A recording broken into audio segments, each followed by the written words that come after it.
Loki is hiking in a chanted forest. Suddenly, he gets into a magic trap.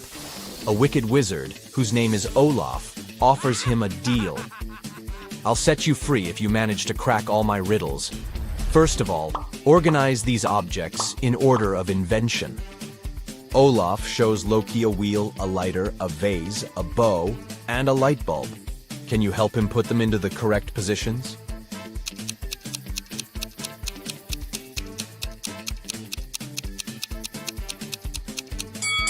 The bow is the oldest invention. Then goes the wheel, the ancient Greek vase, and the light bulb. And finally, the lighter. Next, Olaf shows Loki 2 pictures of his favorite fairy. Can you spot 3 differences between them?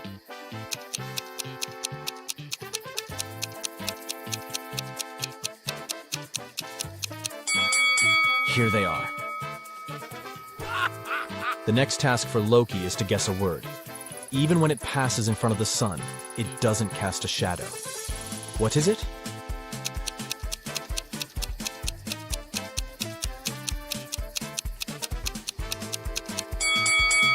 Wind. Olaf shows Loki a table with magic potions and ingredients. He marked all the ingredients with the colors that they create when added to the potion. Loki has to guess which ingredients were not used in these 3 potions. Can you help him?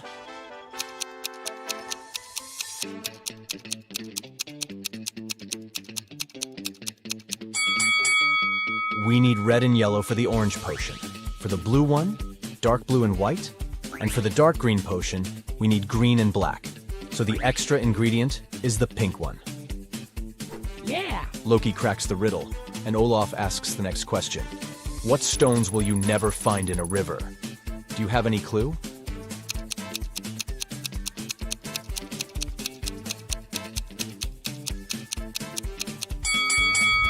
Dry stones. The next task for Loki is to serve the wizard's girlfriends. Roxanne says, I don't want my cocktail to have any yellow fruits or berries. Sabrina says, I want my drink to have an ingredient that starts from the first letter of my name. And Cassandra says, I don't want any green or red ingredients in my drink. There are 3 cocktails in the fridge at the moment. Can you help Loki distribute the drinks among the ladies?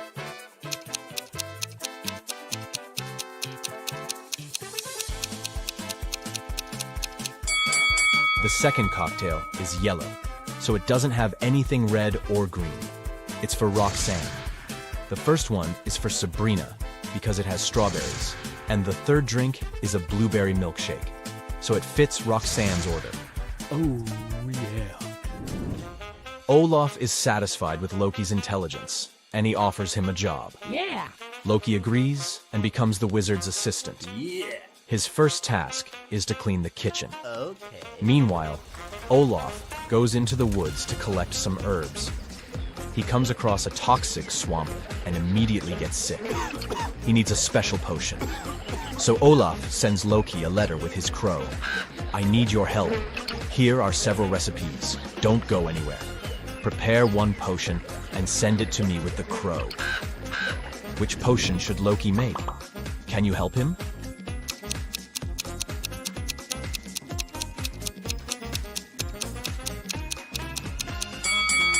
Olaf says that Loki shouldn't go out, which means he can only use the ingredients that they have in the house. So Loki can't cook the first and the third potion. As for the second one, all the necessary ingredients are in her kitchen. Olaf gets better, but he still needs to stay in bed. So he sends Loki to the pet shop. The task is to buy a new cat. Olaf wants it to look like the cat that lived with him before. It must have green eyes and a 1-color tail.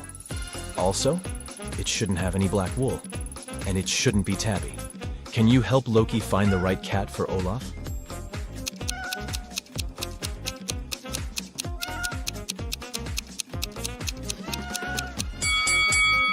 Only this cutie meets all the requirements. The next day, Olaf sends Loki to a wild beach to collect some rare magic seaweeds. Suddenly, Loki sees a group of beautiful ladies standing on the shore. He wants to approach, but the ladies notice Loki and begin to move in the opposite direction. Loki runs after them on the sand along the water. but he can't catch up. Then Loki looks around and realizes that he was chasing fairies. How did he know?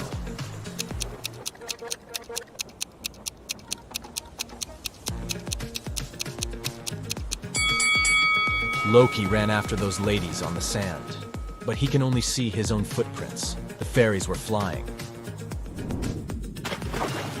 Loki dives under the water to collect the seaweed.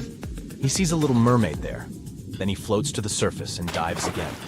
Can you spot 3 differences under the sea?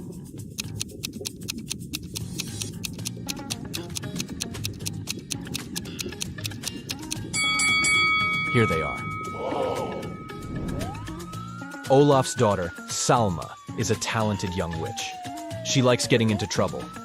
And this time, she was put in jail. Loki comes to the police station to rescue her. He pays bail, and the police officer is going to release Salma. One of these ladies is about to be free. Can you guess who?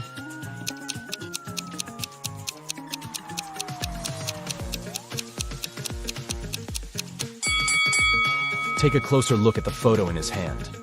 Salma has brown eyes, so he should release the second prisoner. Loki and Salma should go back to the wizard's house, but the enchanted forest has many unexpected surprises. There are 3 possible routes they can take. There's a fire-breathing dragon sleeping in the first passage. There's a young magician hanging out on the second road. He hates all women, and he turns them into stones every time he meets them. And the third road runs through a toxic lake. Breathing its vapor is fatal for any living being. Which way is more or less safe?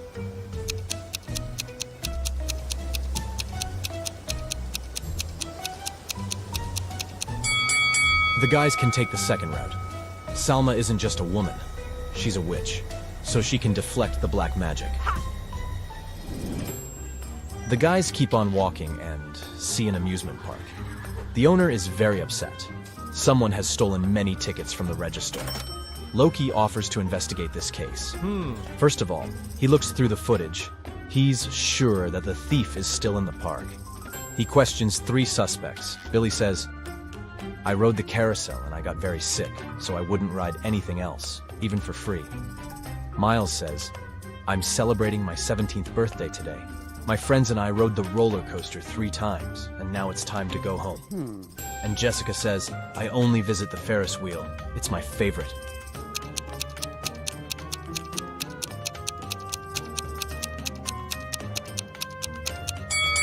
Miles has tricked Loki. He's too young for the roller coaster. There's a sign. People under 18 years of age can't ride it. Loki and Salma continue on their way and find 3 apple trees. Salma wants to pick some apples for a magic punch, but only one of the trees is safe. Can you guess which one?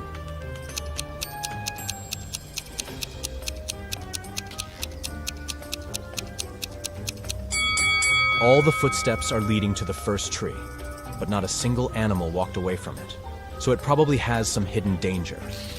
There are some creepy runes on the trunk of the second tree, so it's probably cursed.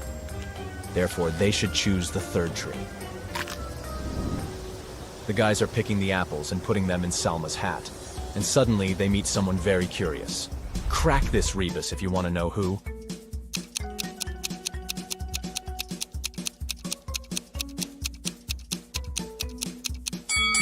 A bear.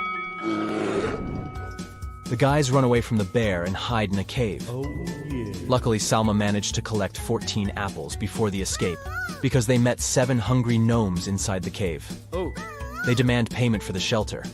How can Salma divide the fruits among the gnomes so that each gnome could get an equal amount of oranges?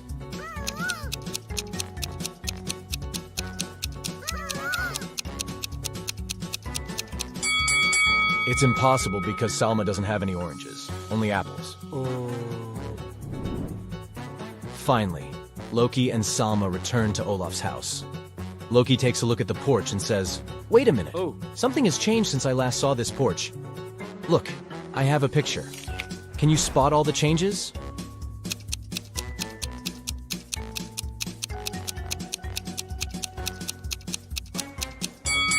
The runes at the door are now reflected. The plant from this pot is gone. The curtains have changed color, and the number of candles is different. Loki enters the house and finds Olaf unconscious on the floor. Someone put a sleeping spell on him and stole his magic tools. Loki interrogates 3 suspects among Olaf's neighbors. Cassandra says, "I just got home from a pumpkin festival. Everyone can verify my words." Ambrose says, "I've been retreating and meditating in my basement for a week. I have no idea who did it." And Roxane says, "It wasn't me, but I guess it was Cassandra. She's just jealous that Olaf decided to date me." Who did it?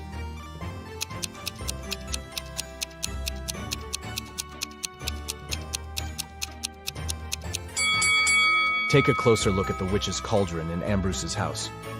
There's an engraving saying Olaf's property, so he's the thief.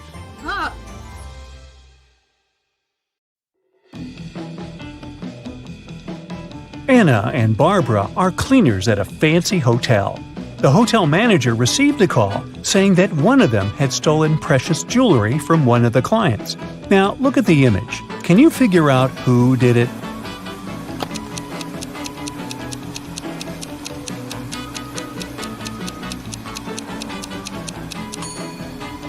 It was Anna.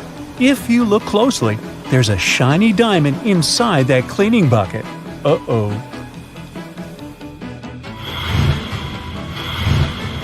Inside a high-security prison, 3 men were eager to escape. The first one was trying to break the cell bars. The second one was working out every day to get strong. The last one was quietly reading a book. One of these prisoners came from the future. Can you tell who?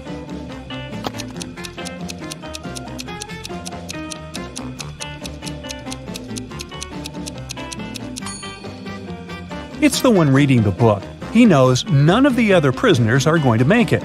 By reading books, he might get an answer on how to escape. And even if that doesn't happen, at least reading will help him stay on track until he gets out of there. Ben and Paula were watching a riddle channel at home. They got into a heated discussion about who would survive such a dangerous prank. Take a look at the image. Who do you think has the biggest chance at survival?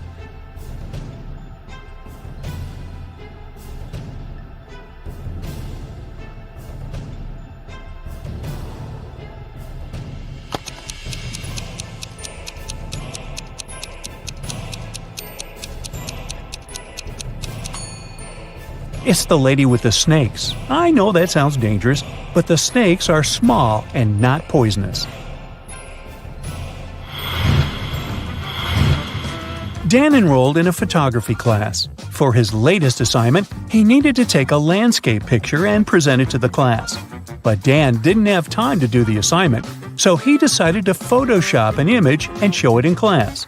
The teachers and students immediately saw that the picture wasn't real. How could they tell?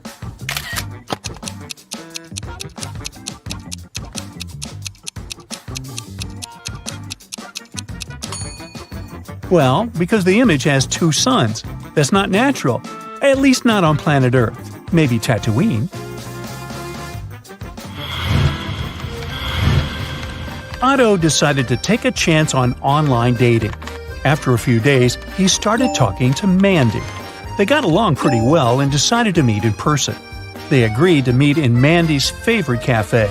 She told Otto that she would be using a couple of red hair clips, and it should be easy for him to find her. But as soon as Otto arrived there, 3 women were using red hair clips. They were in fashion, apparently. So take a look at the image. Can you help Otto find Mandy?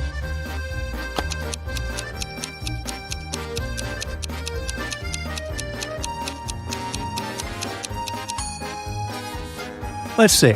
Mandy is the woman at the first table. She's the only one wearing a pair of hair clips. The woman on the left is using 3 clips, and the other is wearing just 1. Betty walked into a cafe and ordered a cappuccino. But the cashier told her it was her lucky day. He would give Betty her cappuccino for free if she managed to answer a riddle correctly. The cashier said there were 2 buckets filled with water all the way to the top. The buckets had equal height. but the temperature of the water inside the first bucket was 25 degrees Celsius, while the second bucket it was 25 degrees Fahrenheit. If a person dropped the coin inside both buckets at the same time, which coin would hit the bottom of the bucket first? Uh-oh. Jenny took a few minutes to answer the riddle, but she got it right. Can you guess what she answered?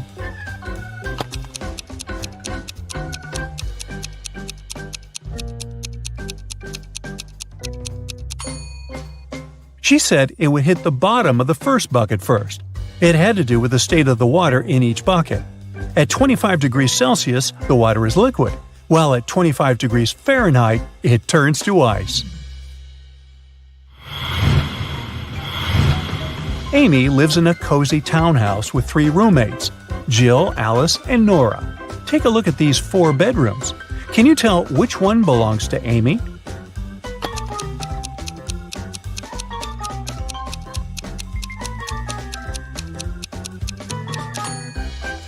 Let's go one by one, eh, Sherlock? In the first room, there's a comb with some green hair stuck to it. Nora's the one with the green hair, so that must be her room. Then, in the room to the right, there's a single red sock under the bed. Take a look at Jill's feet. She's missing that same sock. That must be her room. In the room right under this, there's a yellow jacket hanging on the chair, and Alice is wearing the same colored pants. It looks like the 2 pieces are a suit, right? That leaves the last room, with this huge letter A poster hanging on the wall. That must be Amy's room. Whew, that took some work.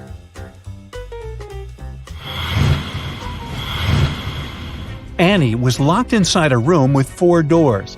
On each door, there was a symbol of a creature hidden behind it. On the first door, there was a small dragon. On the second, there was a couple of vampires.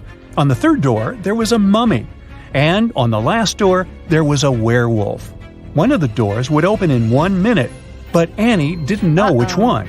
She had 3 different items she could use to protect herself: an axe, a torch, or an aspen stake. She needed to choose one that would help her fight any of the monsters. Which one should she choose?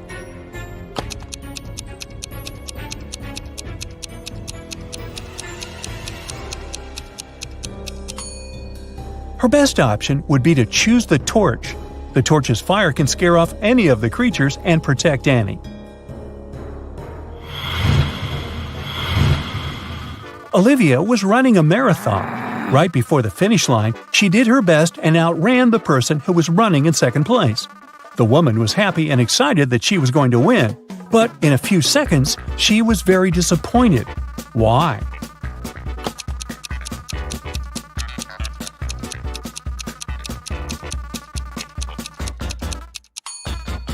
Because Olivia finished in second place when she wanted to finish first.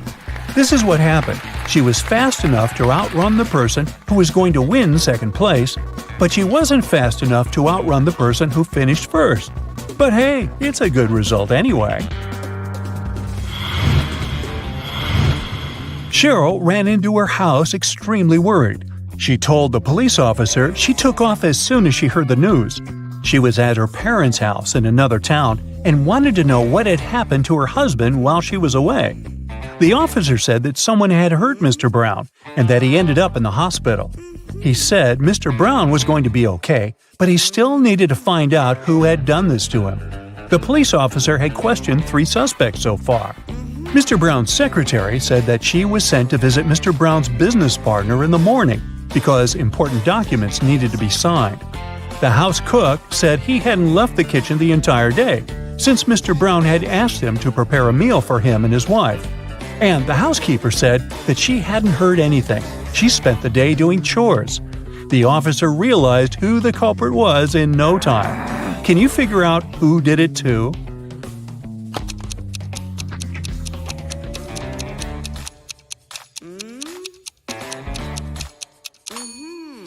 It was the cook. Mr. Brown probably didn't ask him to cook anything for his wife since she was out of town all along.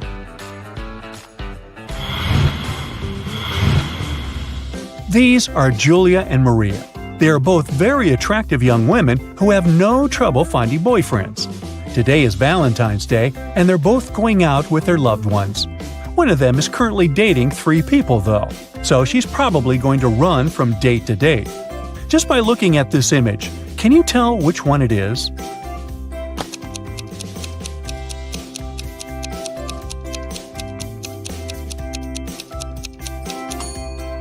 It's Maria, the one on the left. If you look at her workstation, she's got 3 presents lined up, one for each person she's currently seeing, who, I'm just guessing here, probably don't know about the others.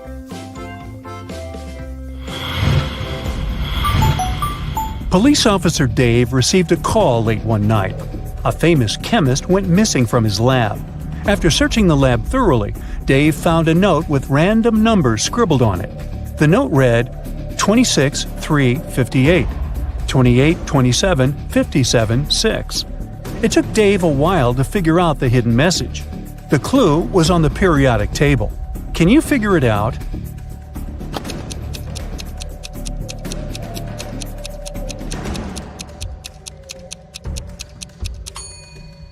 The chemist was smart. Each number on the note corresponds to an element in the periodic table. So the element that corresponds to the number 26 is Fe, or iron. The number 3 is Li, lithium. And 58 is Ce, cerium. Using this logic, the first line is spelled Felice. By the same logic, the second line is spelled out Nicholas. After discovering the names, Dave tracked the 2 men down and arrested them.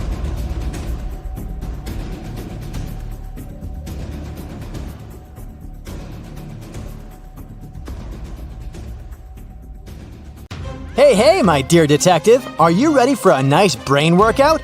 Great, then let's get started. Yeah.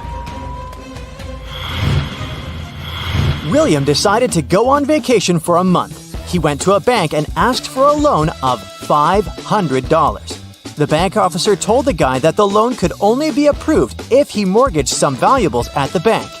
William said he would mortgage his car, whose worth was a whopping $80,000. The bank officer was surprised, but he approved the loan instantly. After William's vacation was over, he came back to the bank. The bank officer asked him why he had mortgaged such an expensive car for such a small loan. William told him the reason, and the bank officer admitted it was a very clever plan. What did William say?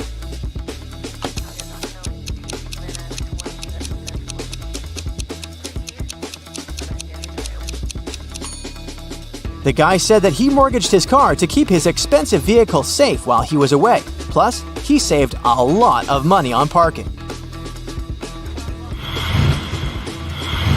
Miranda is practicing her dance steps together with her friends. In a particular sequence, all of them form a row. At that point, Miranda is the 4th from either side of the row. Can you figure out how many girls are practicing together?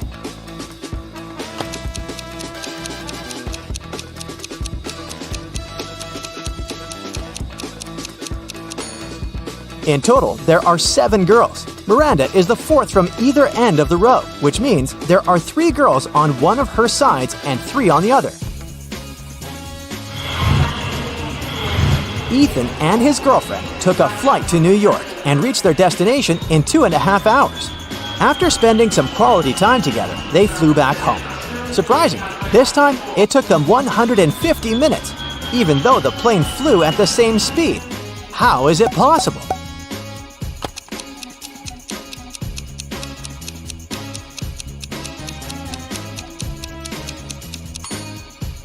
It's easy. 2.5 hours are the same as 150 minutes.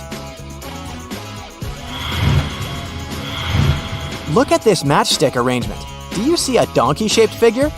Your task is to move just one matchstick to change the direction of its movement.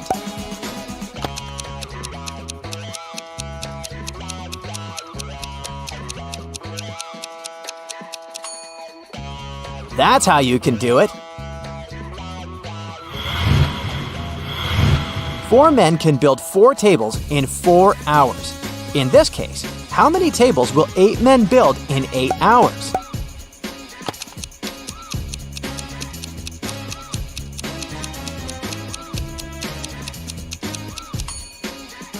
Was your first instinct to say 8 tables? Because that's what immediately came to my mind. But in fact, the correct answer is 16 tables, and it actually makes sense because 8 men worked twice as long as 4 men. Look at these people attentively. Who do you think is in greater danger?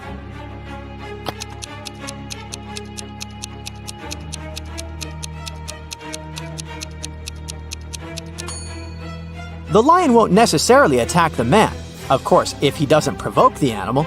If the guy tries his best to look unthreatening, the lion might simply ignore him.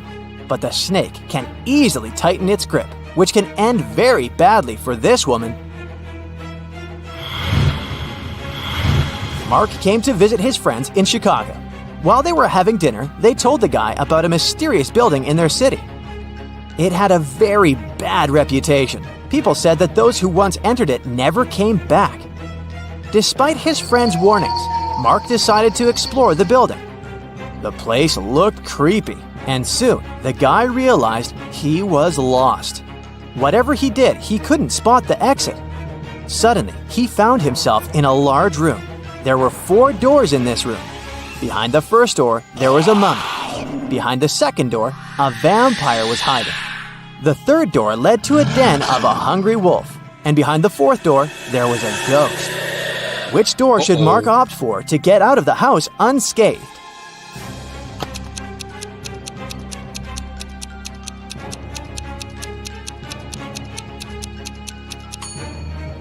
The mummy can potentially be very dangerous. The vampire behind the second door is also far from friendly. The wolf, especially hungry, can easily attack a person. At the same time, the ghost is relatively harmless. Mark should choose the fourth door.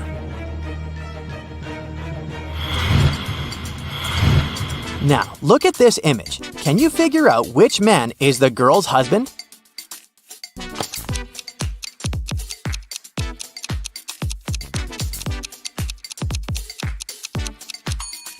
Have you noticed that the woman and the man on the right are wearing identical wedding rings? That's the clue we need. Marta got into a trap set by a powerful witch.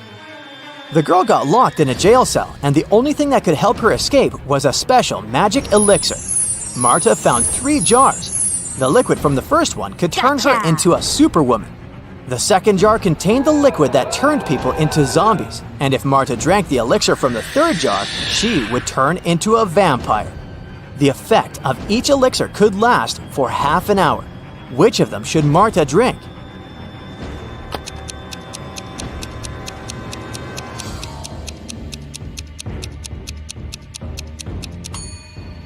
Marta should wait till the morning and drink the elixir from the third jar. Then she'd be able to turn into a bat and fly out that tiny window.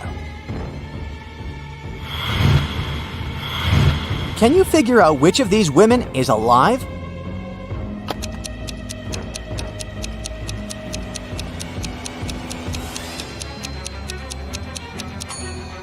It's the woman on the right. Unlike the lips of the other 2 girls, her lips are red and plump. Plus, her hair is still growing. If you watch a time-lapse of them lying there, you can notice that the length of her hair is changing.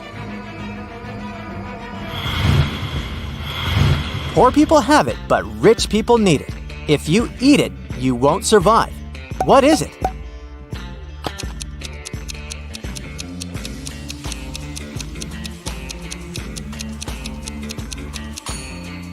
It's nothing.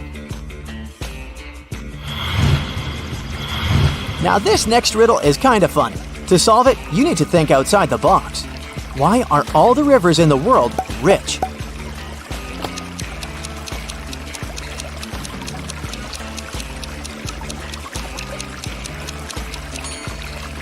They have 2 banks. Now, did you get it right? Imagine you're running a marathon, and right before the finish line, you pass by the person who's running the second. What place are you in now?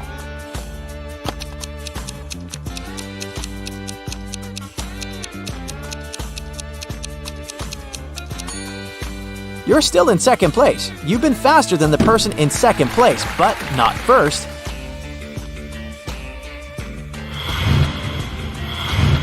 I can sting without moving. I can poison without touching. I can bear the truth and the lies. You can't judge me by my size. What am I?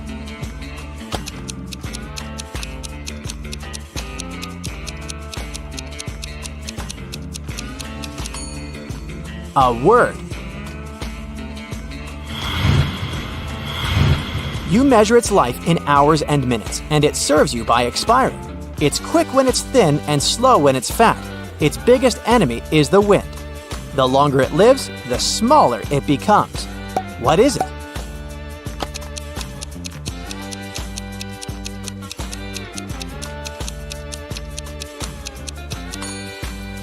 A candle. You probably know that ants move in groups. In one such group, there were 2 ants in front of the other 2 ants, 2 ants behind the other 2 ants, and 2 ants next to the other 2 ants. How many ants were there in the group? A small hint. You probably won't need your calculator to crack this riddle.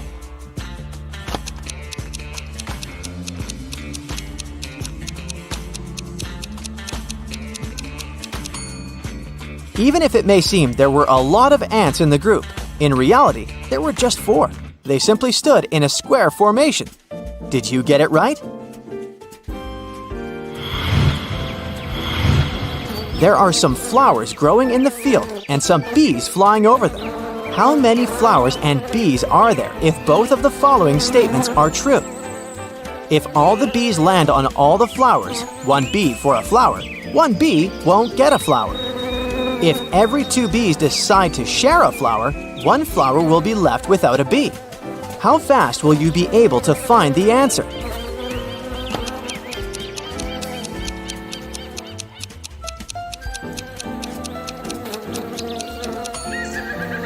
There are 4 bees and 3 flowers.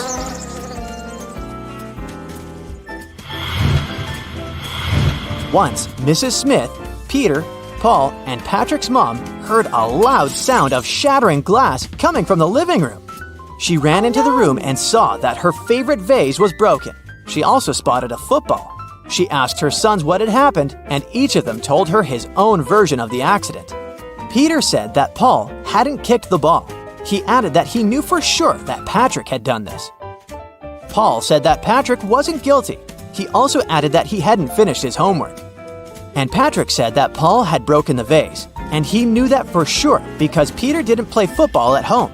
How could Mrs. Smith understand who broke the vase if the following is true? 1 boy lied in both of his statements. 2 boys told the truth.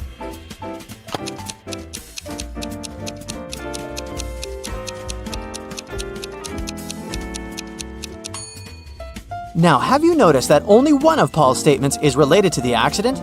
The one in which he says that Patrick isn't guilty? What he says about his homework changes nothing. The first of Peter's statement contradicts Patrick's first words and vice versa. This means that it's impossible for both of them to tell the truth. Peter and Paul can't both tell the truth as Paul's words contradict Patrick's second phrase. That's why Patrick and Paul can't lie, meaning that Peter lied in both of his statements. This way, Paul has broken the vase.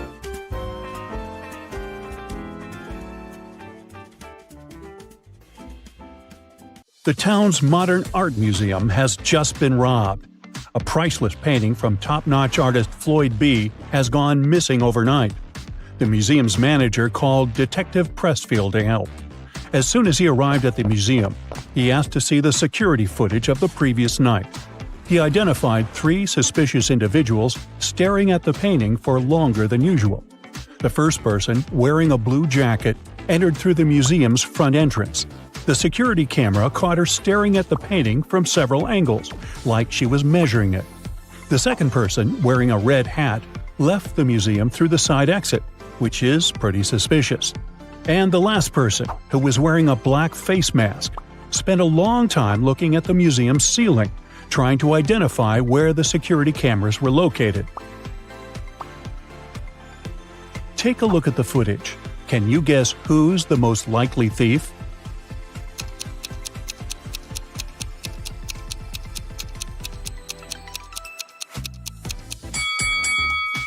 It's the last person. I mean, he was wearing a mask and spent hours trying to identify the security cameras. After that, there was no footage anymore. So that probably means he was successful at leaving the museum with the priceless painting. Samantha and Joanna were stuck at Blue Ridge's airport security line. A security guard found both of them suspicious and asked them to wait while he analyzed the X-ray footage. Take a look at both women. Who do you think is really hiding something?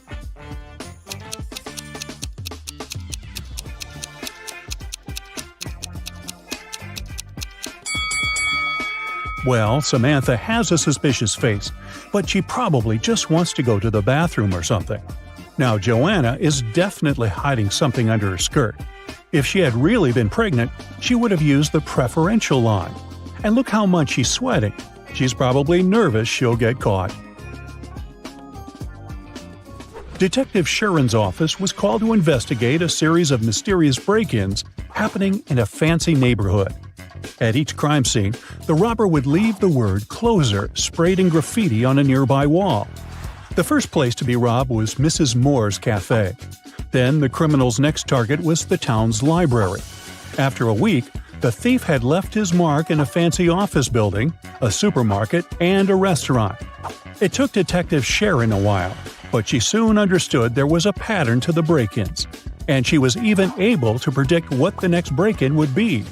Can you figure out what it was?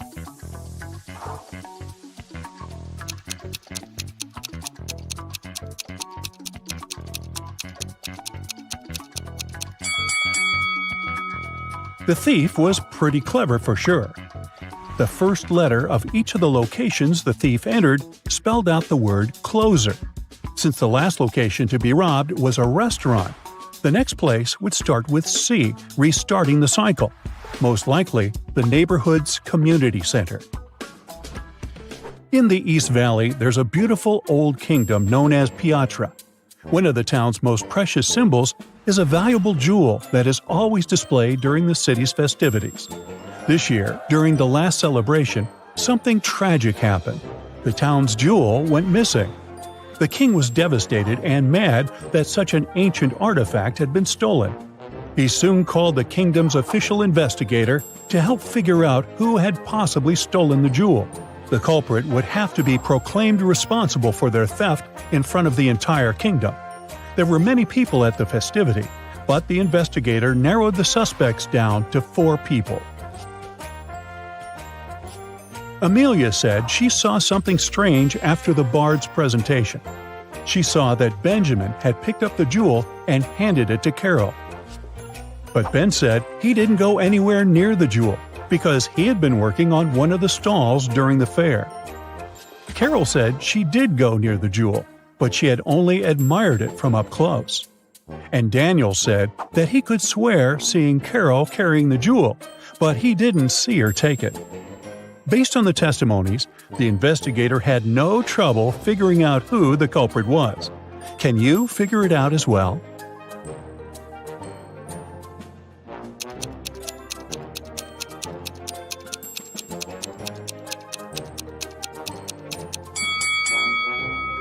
It was Carol. Almost everyone thought she was involved in the crime.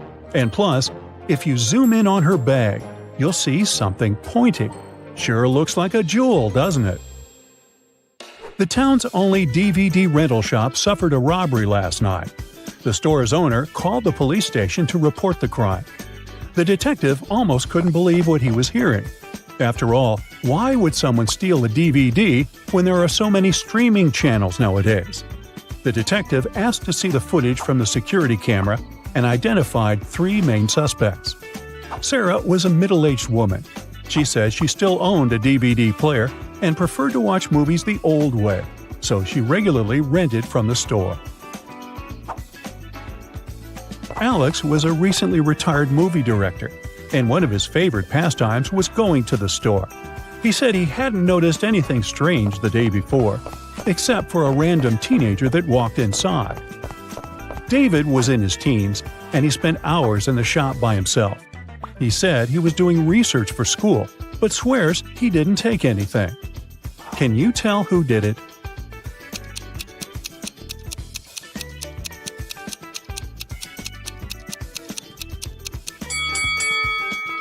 It was David. The security footage caught him in the R-rated section of the store. He must have stolen the DVD, thinking the store owner wouldn't sell it to him. There's an old museum that only displays ancient Egyptian artifacts. One day, Susan, an anthropology student, went to the museum in order to study some of the art on display. She went into a room full of things, such as necklaces, bracelets, and earrings.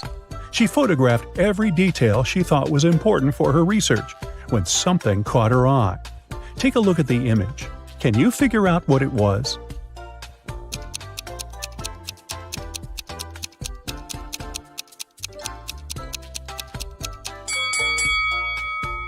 Look at those earrings. They look completely fake.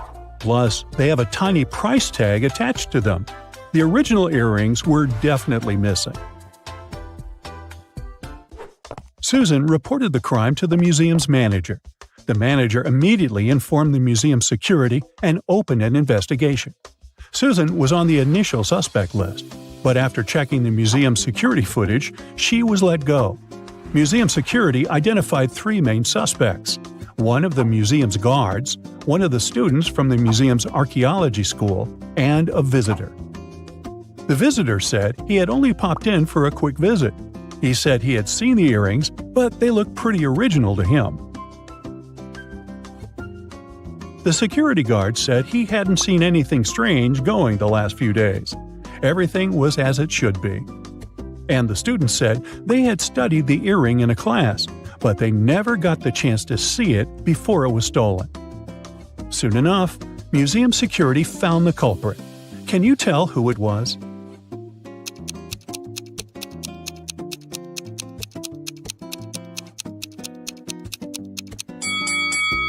It was the visitor. When security went to investigate the suspects, they never mentioned that the original earring had been exchanged by fake ones. The fact that he knew there was an original version means that he was the one that swapped them. Yikes. Maya was working on her latest artwork, which was commissioned by a high-end gallery in town. Suddenly, all the lights in her studio went out, and since it was nighttime, she was left completely in the dark. She heard footsteps approaching the studio door, and the next thing she knew, she was feeling dizzy. Maya passed out and woke up in a tiny room that had nothing other than a metallic door.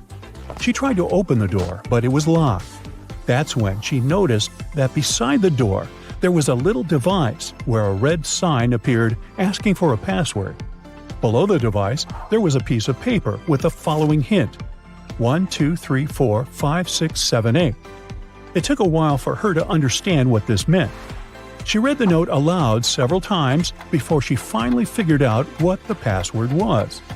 Can you guess what password she typed into the device?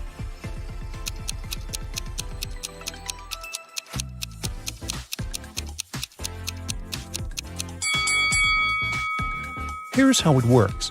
Maya had to type 1 time the number 2, 3 times the number 4, 5 times the number 6, and 7 times the number 8. Reading it aloud was the key to solve this problem. Whew! Sammy was visiting her grandmother during Halloween. When her grandmother went to get groceries for their Halloween dinner, Sammy started hearing strange noises from the attic.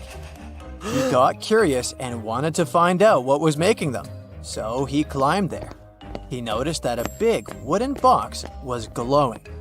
He went to open it, but it was locked. Luckily, his grandmother was a bit forgetful, so she left some clues around the room. Can you help Sammy figure out the digit passcode?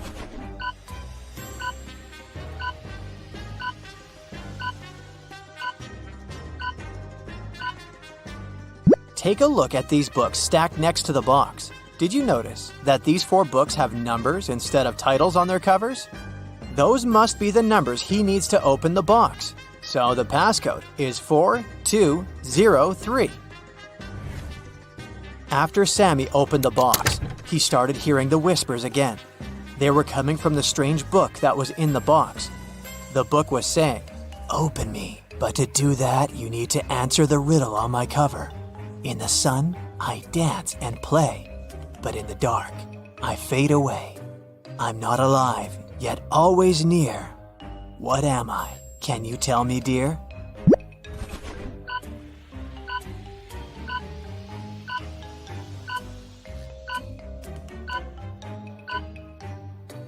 The answer is a shadow. As soon as Sammy opened the book, it magically teleported him to a dark forest. He started panicking and running around frantically. That's when he spotted an owl sitting on a branch. The owl said, "Lost friend, I can help you find your way out of this labyrinth of trees, but first, you have to hear my riddle. I'm not alive, but I can reflect your fear. Look into me, and I'll always be near. What am I must be crystal clear." Do you know the answer?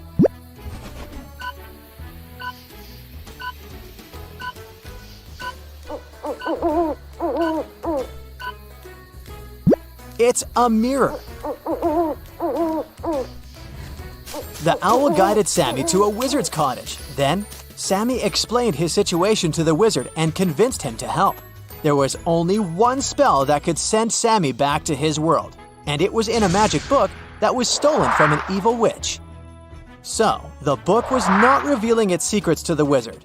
There was a riddle at the back of the spell book, and it said, "Speak what belongs to you but is used more by the others, and I shall reveal my secrets."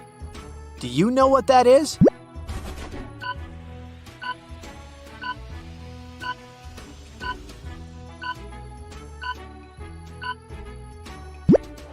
It's your name. The Monster Hunters Agency was suspicious that a witch had crossed into our world from the supernatural realm. After following the magic trail the witch left behind, they got suspicious of 3 people. So they placed hidden cameras in their rooms and started observing them sleeping to figure out who the witch was. Can you help them?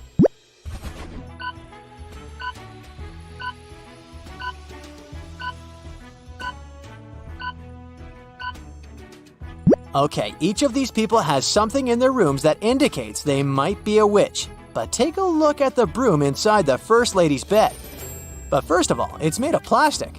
And it also has a label on it, which means it was bought from the store. The Third Lady is wearing a glowing amulet.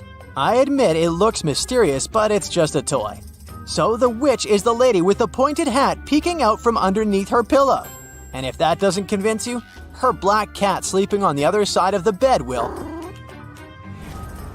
Amy's town had an old museum that the residents believed to be haunted. Amy and her friends decided to spend the Halloween night inside the museum to have some spooky fun.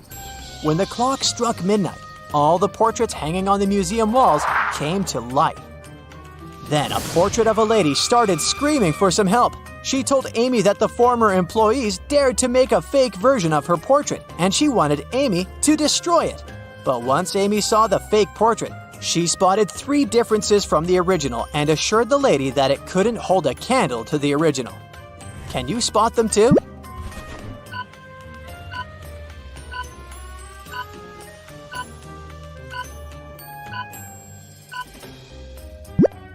The pendant on the lady's neck, her lipstick color, and the ribbon on her hair are different from the original painting. The spooky traveling circus company was going to visit Evelyn's town to put on a Halloween show, and she really wanted to go. But they were only offering a few tickets to the people who could answer their riddle correctly. With fur as dark as the midnight sky, it's often seen as an omen, oh my! In superstitions it takes its place, a witch's companion with mystery and grace. Can you tell what this is?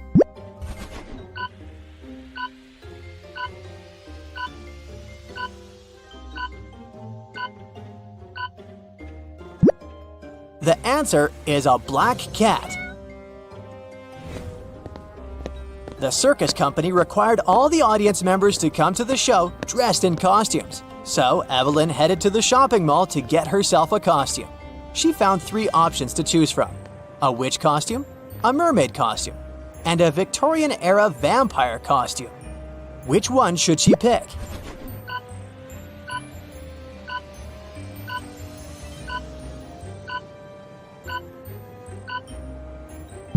Take a look at the back of the witch costume. It says it's made out of paper, so it'll not be a good idea to wear that. and the mermaid costume is all teared up at the back. So, she should choose the Victorian-era vampire costume. It may look bloody, but it sure fits the theme. It was finally Halloween, aka the day of the show. Evelyn headed to the circus tent to wait in line to enter the venue. But 3 strange things among the people caught her eye. Can you spot what they are?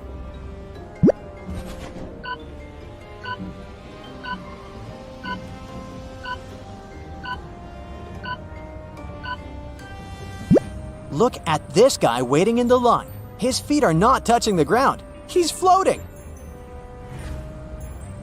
Evelyn also saw her friend Edward waiting in line. As they started waiting together, she learned that Edward's ticket was from the first row, and they wouldn't be sitting next to each other. When the circus manager overheard them talking, he suggested that he might be able to change Evelyn's seat. Then he brought 3 chests, put the new ticket into one, and told Evelyn to follow it. If she was able to tell which chest the ticket was in by the end, he would give it to her. So, watch the manager move the chests and help Evelyn win the ticket.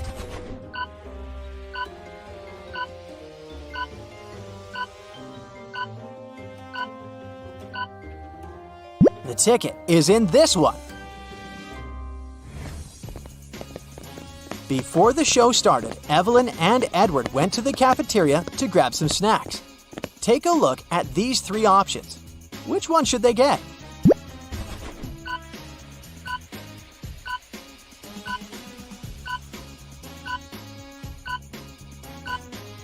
Take a look at the date that's written on the potato chips package. According to it, the chips expired in 1980, so that's a pass. And take a look at the small note below the ice cream. It says it's earwax flavored. Nobody wants to taste that, so they should pick the popcorn. The gooey thing on top of it is just caramel sauce. The show finally began. The first performer was a magician, and his first trick, he teleported from the right side of the stage to the left side. But Evelyn saw right through his illusion and figured out how he did it immediately. Can you?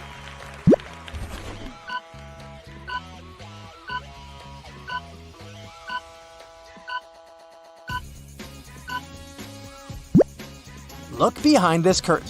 There is a portable projection machine. It sure has something to do with that. As the spooky show continued, Evelyn realized that something was off with some of the performers on the stage. She started suspecting that some of the circus members might not be human after all. Can you tell what made her think so?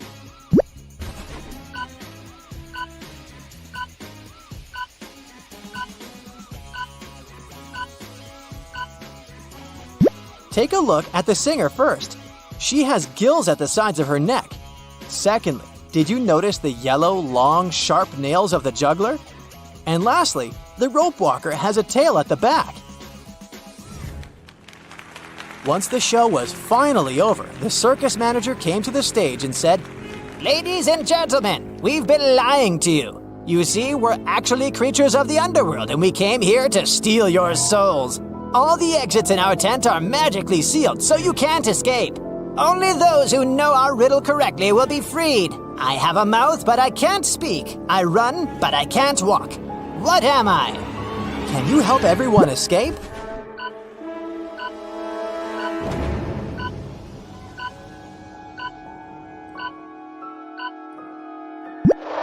The answer is a river.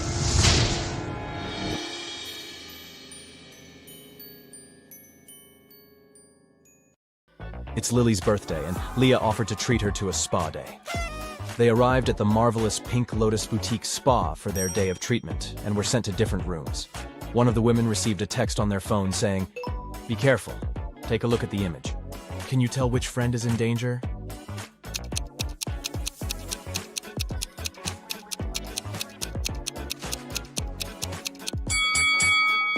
It's Lily. The drink on that waiter's tray is definitely poisoned. She should get out of that place as fast as she can. Hello. Jonah woke up in a different timeline.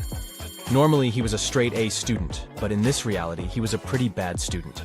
His teacher put him in detention to see if his grades would get any better. During detention time, he had to solve some puzzles. For each puzzle he solved, he got points that would help him raise his grade. His first task was to find the difference between both images. He only had a few seconds, though. Can you help?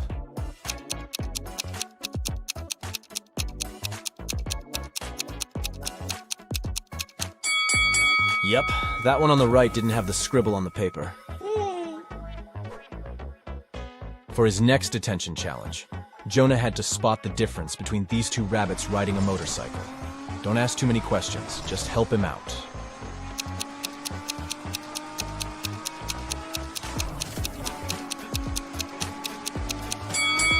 Yep, it was the helmet all along. Dana is a swimming champion preparing for her competition on Monday. 24 hours before the big day, she disappears. Nobody can find her. Her mother calls the police and asks them to investigate the crime, and they come up with 3 suspects. All of them are swimmers. Hannah says she hasn't spoken to Dana since their last practice. Ashley explains that she invited Dana for lunch on Saturday, but Dana refused because she was getting her hair done for the competition. And Melanie says that she spoke to Dana the night before. Dana told her that she was feeling anxious before the race. One of the swimmers is lying. Who is it?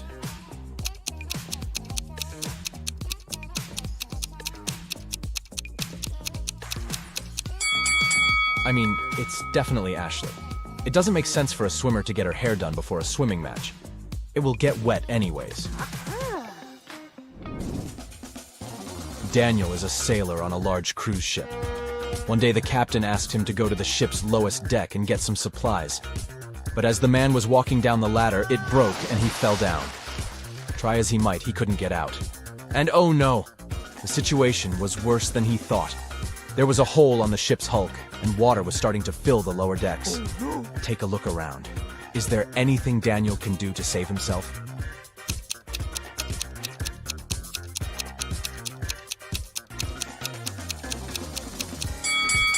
Yep, he could put on a life jacket and wait for the water to fill the lower deck.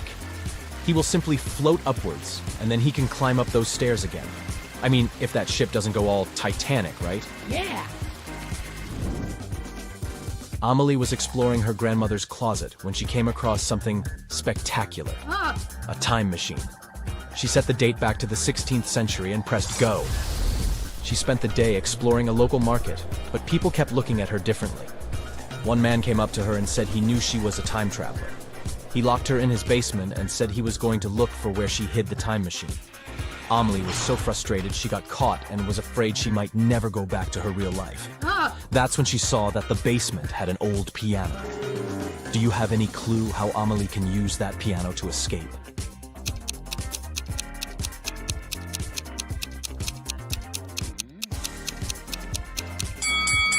That's a tricky one, but she should play it until she finds the right key. You decided you needed to go on an adventure, so you packed your backpack and went hiking the Appalachian Trail. The thing is, since this was your first hike ever, you planned poorly. Your water only lasted for a day, and you needed a refill. There are 4 sources of water before you: a pond, a lake, a juicy cactus, and a stream. Which one should you drink water from?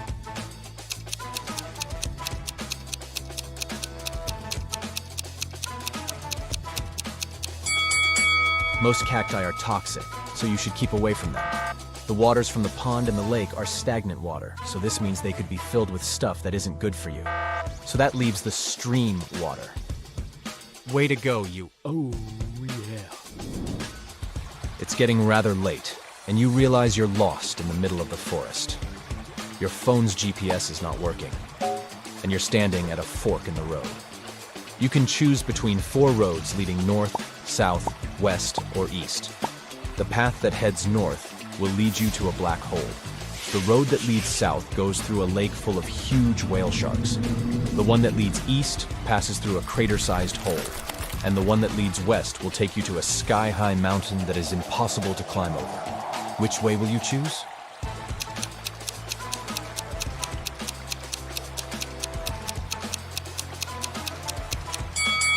You should head south. Whale sharks pose no threat to people, and it's probably not true that they exist inside that lake. I mean, they are sea creatures. Harry has spent the last 2 weeks in Egypt exploring ancient pyramids. He's an archaeologist, and he was looking for some groundbreaking discoveries on the history of the mummies. Inside one of the pyramids, he found a secret chamber. Written on this chamber's walls was this: if one can answer correctly, an ancient secret will be revealed. And right below this, Harry found a riddle. The next answer that should escape your lips should be the creature wrapped up in cloth strips. Can you guess what Harry should answer?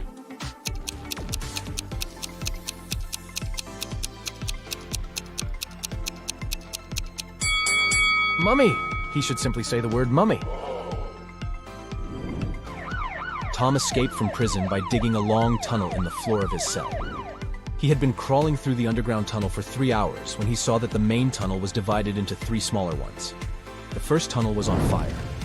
The second tunnel was home to a nest of venomous snakes, and the third tunnel was filled with explosives. Which tunnel should Tom take to continue his prison break?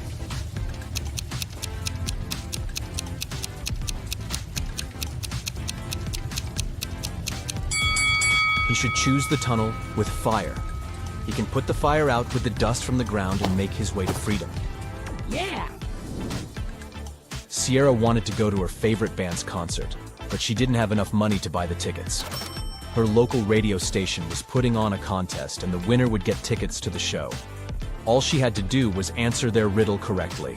She called the radio station, and they asked her, "Every night I'm told what to do, and each morning I do what I'm told. But I still can't escape your scold. What am I?" Sierra won the tickets. Can you guess what she answered?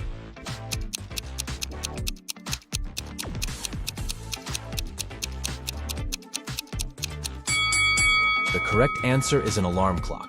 Sounds just about right, doesn't it? Amy woke up on an estranged island. She looked everywhere for something that could help her escape and found nothing. In the following days, she continued to look for something that could give her some direction, and came across 3 torn pieces of paper that could be joined to make one. She put everything together and managed to escape the island by water, using no other resources than the things she found. Can you figure out how she managed to do that?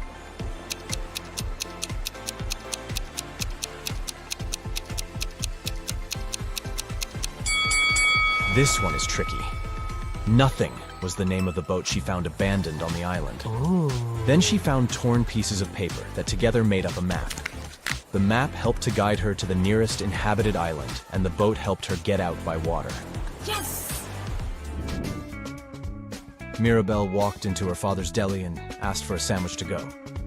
When she looked to her right, she noticed something extremely out of the ordinary. Take a look at this image. Can you tell what it was?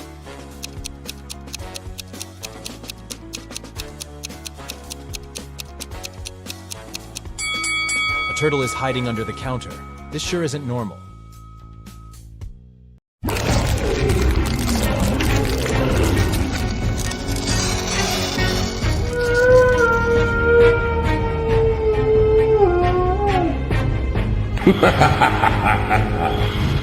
Leslie was driving at night to visit her parents, but unfortunately, her car broke down in the middle of nowhere. She decided to walk around to find some help and came across an eerie-looking house. As she started walking through the garden to reach the door, she suddenly got really scared and ran back to her car. Can you spot the 3 things that made her terrified?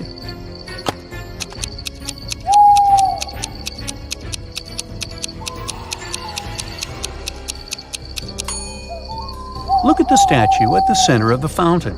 Its eyes are moving left and right. Secondly, do you see the skeleton hands that are trying to crawl out of the ground? Creepy. And on top of everything, the black cat here has a snake tail instead of a regular one.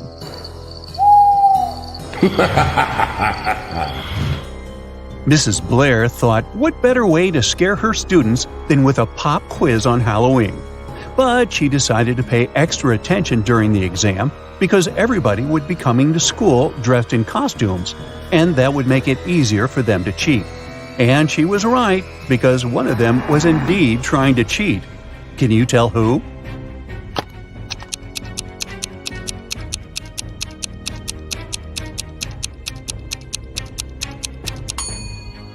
Look, This girl here is hiding a piece of paper with the answers under her witch's hat.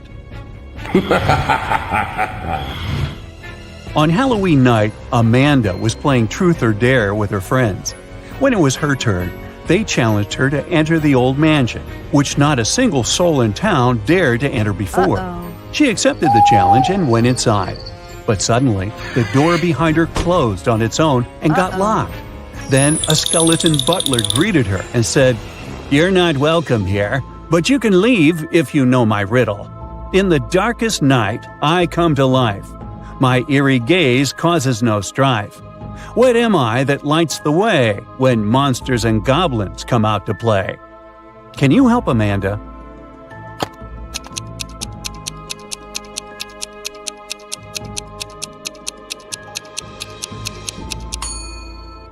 The correct answer is a jack-o'-lantern. Amy was invited to a Halloween party in her neighborhood.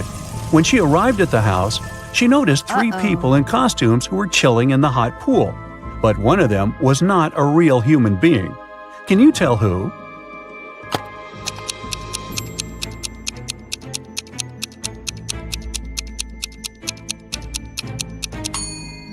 Well, the first girl in the witch's costume and the second guy with fangs look scary, but they're only wearing makeup. But the girl who is in a mermaid costume is a real mermaid, because look at her neck. She has gills. It was Aurora's 21st birthday, and her witch aunts were finally going to accept her to their coven. However, there was one spell that she needed to complete as her final test, and it required a magical cauldron. The catch is one could only use this cauldron if they solved the riddle that was engraved on it, which said, "I'm a season of colors with leaves that fall. It's when cozy sweaters come out to warm you all. What am I, aspiring magician, do you know? Solve this riddle and your magical powers will grow." Can you help Aurora find the correct answer?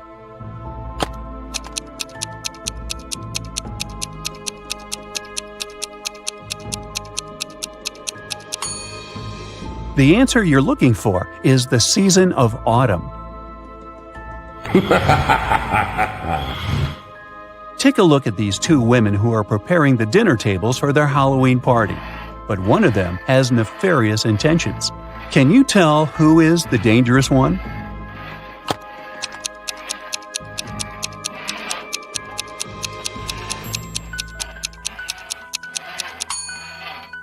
If you take a closer look, you'll see that the lady on the left is more spooky than scary. The green cream on the brownies may look poisonous, but it's just food coloring. And those fingers on the tray are only finger-shaped cookies. So she is simply preparing for the holiday. But the lady on the right didn't even bother to wear a costume, even though she's throwing a Halloween dinner party. And why would anyone sharpen their knives before her guests arrive? That's suspicious. So she must be the dangerous one.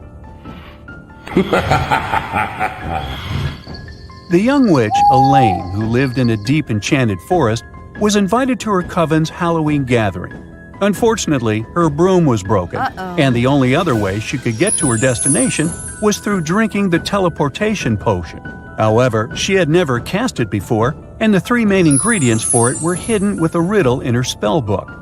The first one was, "In the shadows I quietly grow, not a plant nor an animal you know. After rain I might start to bloom, often found in a forest gloom." Can you tell what the first ingredient is?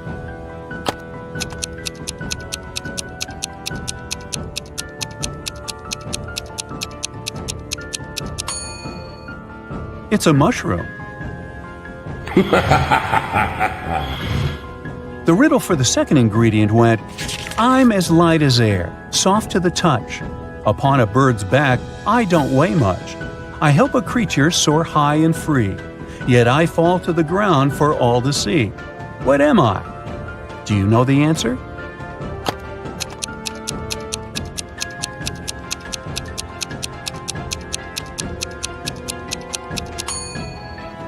It's a feather. And the riddle for the third ingredient was this. In darkness I weave my trap so discreet. With patience I wait for a tasty treat. Silent and stealthy in corners I bide. With multiple eyes my world I divide. Can you help Elaine find out what that is?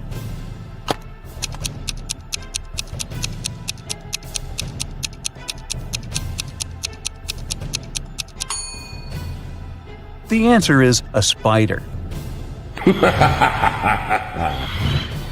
But now she needed to wander deeper into the woods to find those ingredients. Take a look around. Can you help her spot them?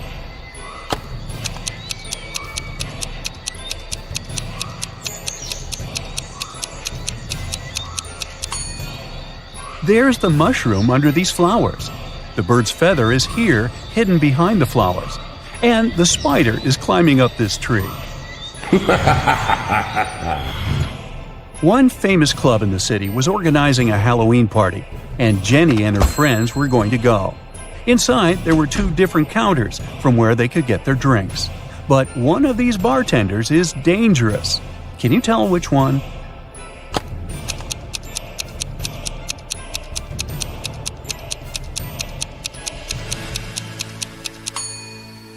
This bartender is dressed as a vampire for Halloween, and he is simply putting on a fire show.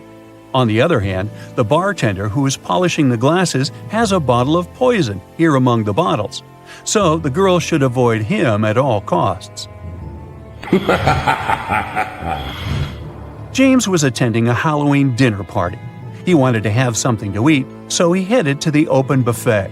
Examine these 3 snack options closely. One of them will hurt his stomach. Can you tell which one that is?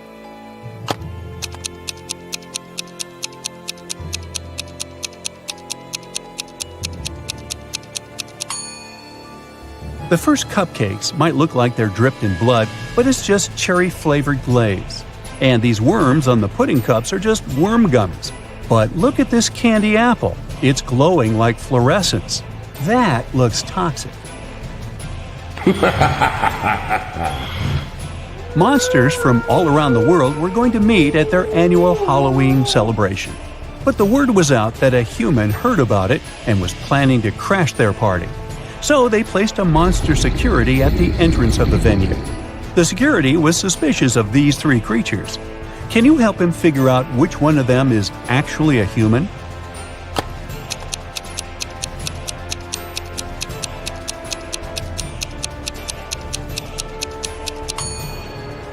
Take a peek at the moon. It's not full. Then how come this werewolf is here? He shouldn't have turned into one, so he must be a human wearing a costume. Amy and her friends went to the Halloween parade that was visiting their town. There was a scary maze, and Amy decided to try it herself. However, after a while, she got lost and started to panic. But she didn't notice that there were hints around the maze that would guide her to the exit. Can you spot them?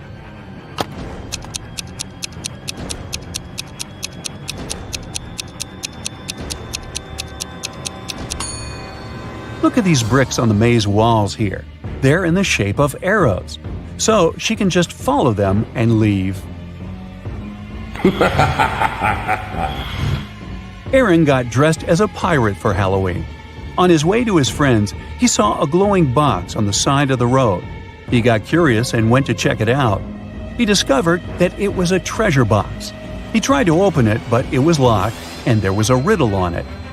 I'm colorful and chatty, perched up high, with feathers so vibrant I catch your eye. I can mimic your words both near and far, found in the jungle or as a pet. Can you tell what am I?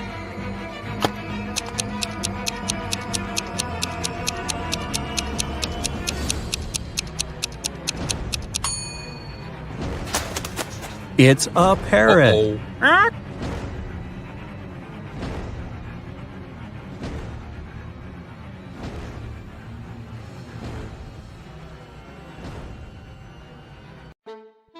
Kyle, Kelly, and Ken are meeting at a coffee shop. Only 3 options are available at the moment: cappuccino with almond milk, iced lemon tea, and a classic latte. Each friend orders a different beverage. Kyle is allergic to coffee beans, Kelly is allergic to nuts, and Ken is allergic to cocoa.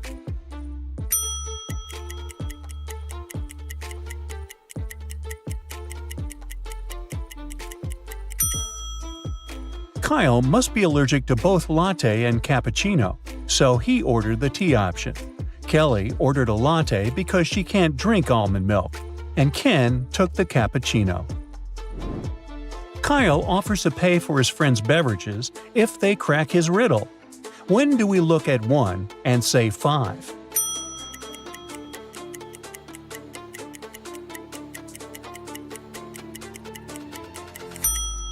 In a clock.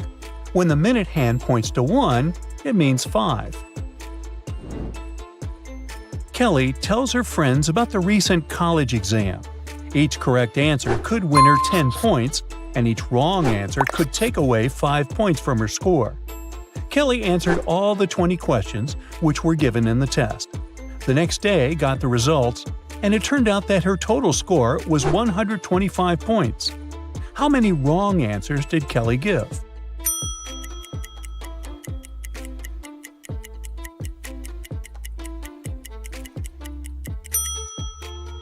If all the 20 questions had been answered correctly, Kelly would have scored a total of 200 points.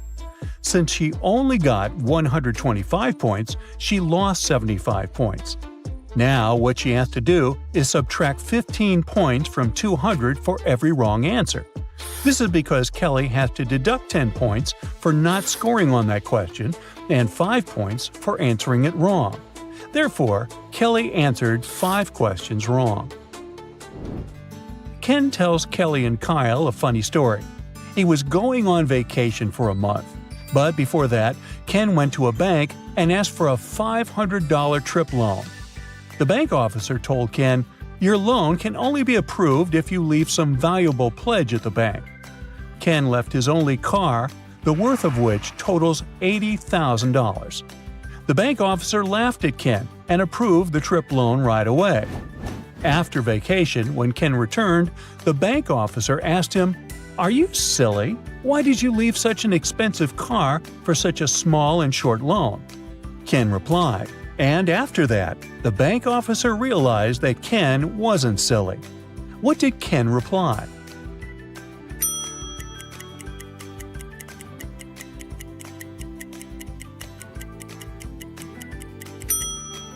Ken said that he took the loan to keep his expensive car safe, and he also saved money on parking. Kelly and Kyle order similar noodles, but still there are 3 differences between them. Can you spot them?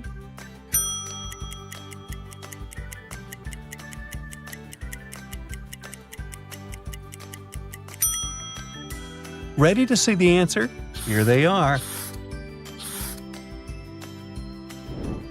Ken and Kyle order almost identical desserts. Can you spot 3 differences?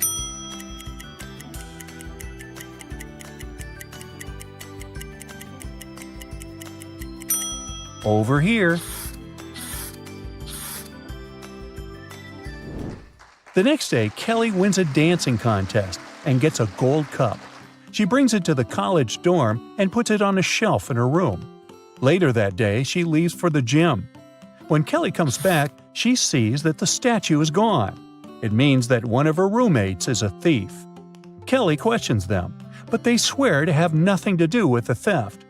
Shannon says, "I've been partying all day. I only returned 5 minutes ago." Mary says, "Why would I steal from you? I'm super rich. I can afford to buy a castle of gold." And Brittany says, "Ew, I'm allergic to tasteless home decor. I didn't steal it." Who's lying?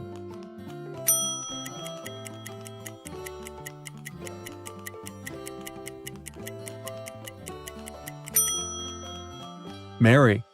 Why would someone who can afford a castle live in a shared room at the college dorm? The next morning, Kelly goes to the college library. According to the local urban legend, it has a secret passage.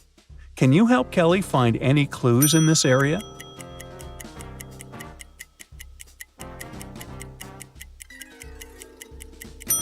The windows are locked, but this curtain is moving. Seems like the hidden door is nearby and a draft is blowing through it. Kelly succeeds in opening the secret door and goes downstairs. She finds herself in the middle of a creepy abandoned library section. Suddenly, she sees 3 prisoners in 3 cells. Each of them is tied differently. Can you guess who has more chances to escape?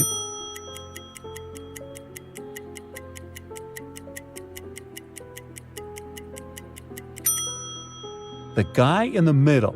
He's in chains, but they're rusty. And with the right amount of pressure, they are easy to break. Suddenly, Kelly gets into a trap. A creepy voice says, "I'll set you free if you crack my riddle." I can write cow in 13 letters. Can you? Kelly nailed it right away. How about you?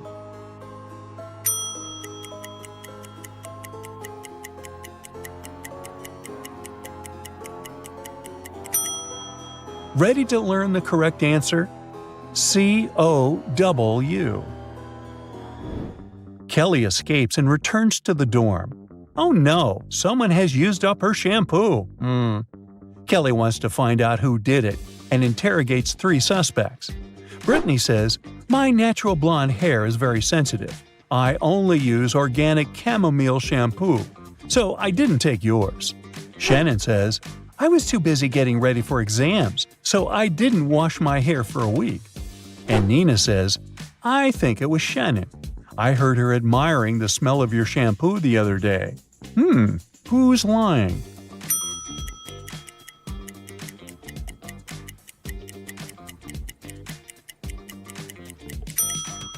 Take a look at Brittany's roots. She's not a natural blonde. Therefore, her story is fake. Busted! Kelly orders a new debit card and creates a 4-digit code. Your task is to figure out the code based on the following clues. Its first digit is of no use. Its second and fourth digits are mirroring each other. And the third digit is half the second.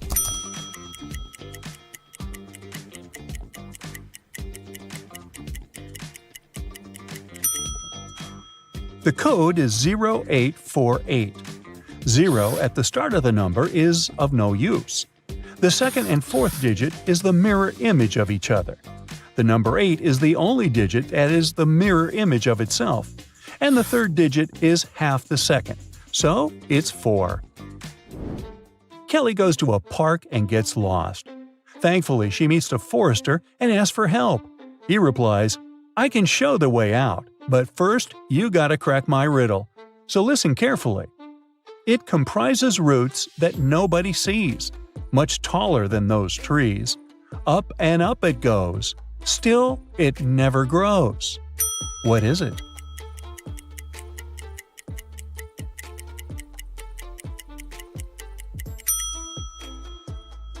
Ready to hear the answer?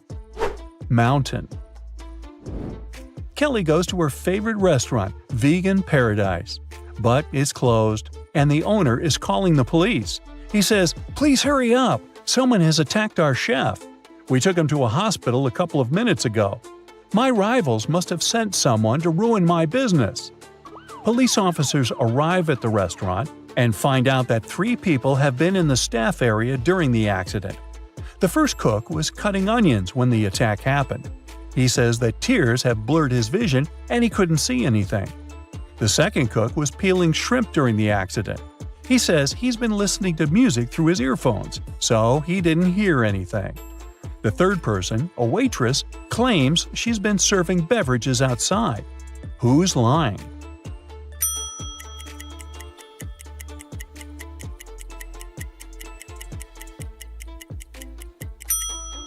The second cook attacked the chef.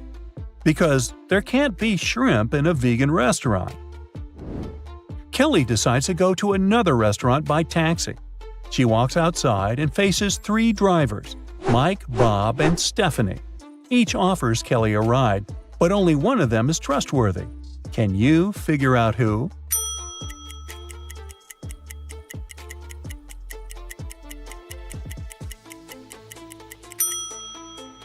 Mike is wearing a gold bracelet with the name Mia. It doesn't fit his big wrist, so it must be stolen. And Stephanie's car lacks one wheel. Therefore, Bob is the best option. Kelly is having lunch at a cafe. At some point, she goes to the bathroom and leaves her phone on the table. Then she comes back and finds out that her phone is missing. Kelly spots a man leaving the place and runs after him. She stops him when the man is about to sit in a car and asks him to return the gadget. But the man claims to know nothing about the phone. He says, "I've just given my friends a lift to work," and he points at two men walking toward an office building. After hearing that story, Kelly calls the police immediately. Why?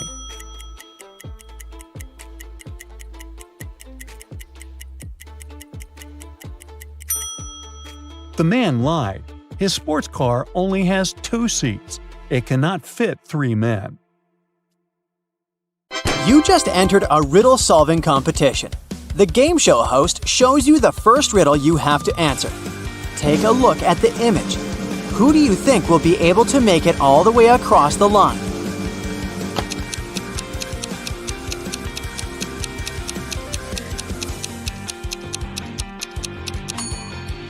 Let's face it, it's the man on the left.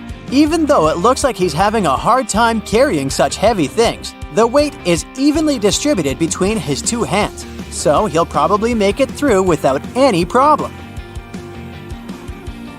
For your next challenge, the game show host shows you a picture of sinking boats.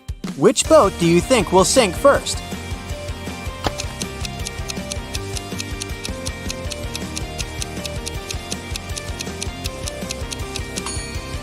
The first boat has 2 holes in it, but somehow it has way less water inside. The second boat only has 1 hole, but look at the amount of water that got inside. It's definitely the second boat that's going to sink first. Since you passed the first 2 rounds, the third one gets a bit harder. Ken was riding on his rollerblades when he fell down and hurt his head. He woke up in the hospital only to find that 3 Barbies were waiting for him. Take a look at the image. Can you figure out which Barbie is actually Ken's girlfriend?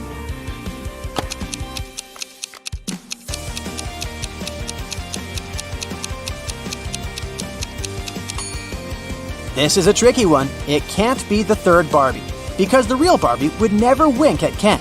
It's usually him that does the flirty things. It's also not the second Barbie, because she would never put makeup in front of him. So this leaves us the first Barbie, who must be his girlfriend. The Fin is a famous hostel in Spain. It's especially famous for its fun showers. But hey, something doesn't look right in this image. Take a look and try to guess what it is.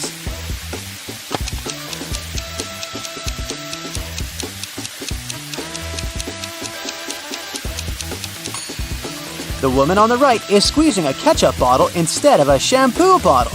That's definitely weird, huh? For the final rounds, the host picked out a few written riddles for you.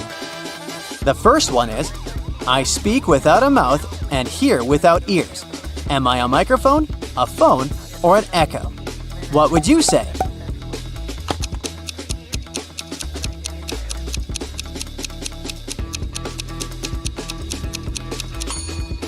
The answer is an echo.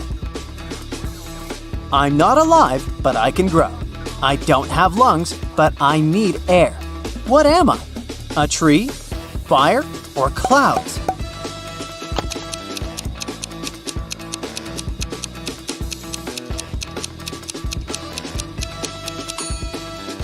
The correct answer is fire. Way to go if you chose that. Matthew works in the same company as Jean. He's had a crush on her for months and has been trying to impress her in any way he can think of. That's why he decided to take part in the Brain Challenge, a contest his company organizes once a year. By saying yes, he had to answer a bunch of expert-level questions and solve some pretty difficult riddles. For the first round, he had to crack a rebus puzzle. Take a look at the piece of paper they gave him. Can you guess the answer?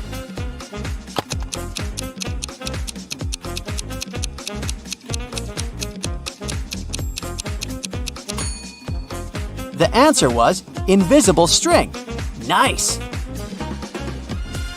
For the next round, they took Matthew to a room full of random stuff. His task was to find a specific object. As a clue, they gave him a piece of paper that said, "What goes up when the rain goes down?" Look around and help him find the object.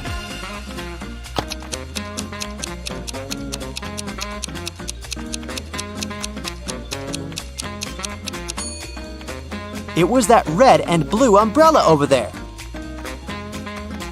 For the final round, Matthew had to solve an AI riddle.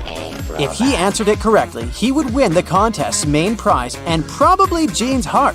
The riddle said, "I have 1,000 needles, but I do not sew. What am I?" Can you guess what he answered?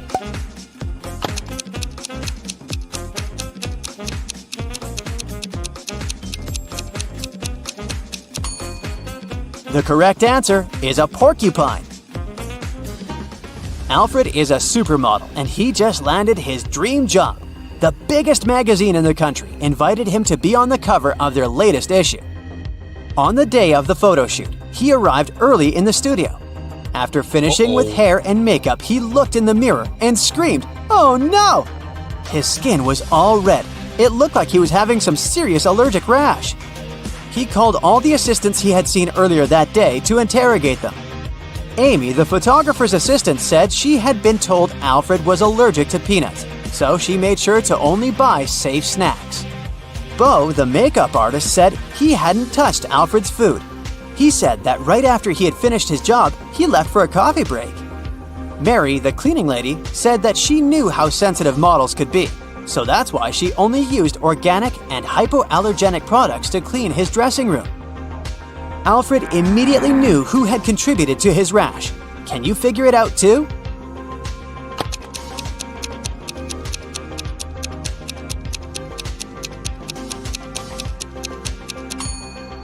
It was definitely Bo.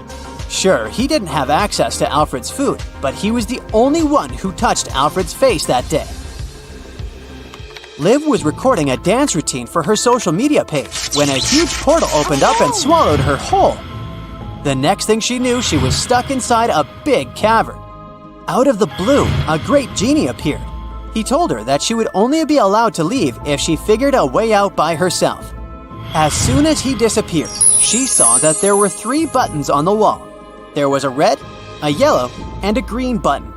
On the floor, there was a note that read, "TDUPT RNOR EHEB SST." She clicked one of the buttons and managed to open a hidden door on the wall. Can you guess which button she chose?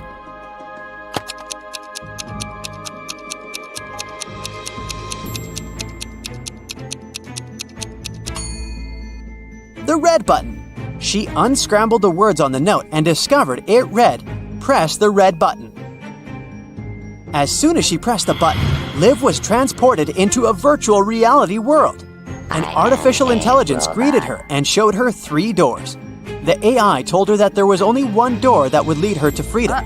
It told her that behind the first door, there were hungry Pac-Men waiting for someone to walk inside. Behind the second door, there were cursed rollerblades. Once you put them on, you would never be able to take them off.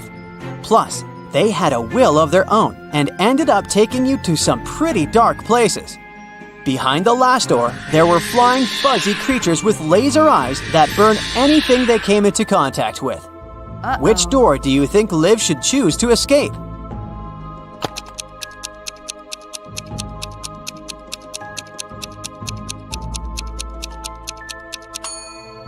Well, she should pick the second door because she wouldn't be obligated to put on the pair of rollerblades. She could walk past them and straight to her freedom. During the time she was gone, Liv noticed that someone had stolen her laptop. It had all of her social media content in it. She figured it must have been one of her roommates, so she decided to take a look around the house to try to find it. Take a look at these images. The first room belongs to Jill. The second one belongs to Rachel, and the third one belongs to Amy.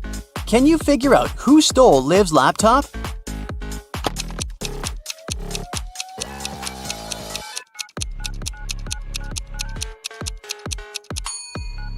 If you look closely, Rachel's cat is sleeping on top of something that really looks like a laptop.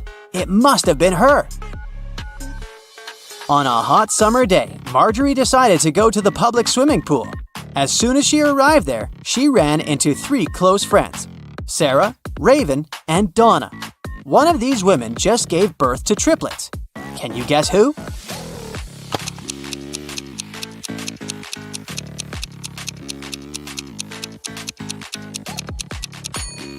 It was Donna. If you look closely at her wrist, she's wearing 3 DIY bracelets with the word Mom written on them. Sam was backpacking through Latin America when he stopped at a restaurant to get some lunch. When he walked inside, he immediately spotted something weird. One of the customers is definitely not human. Can you guess who?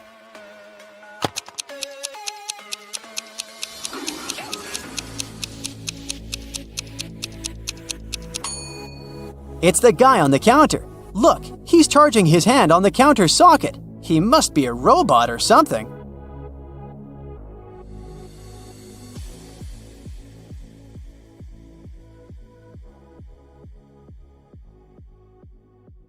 Okay, here we go.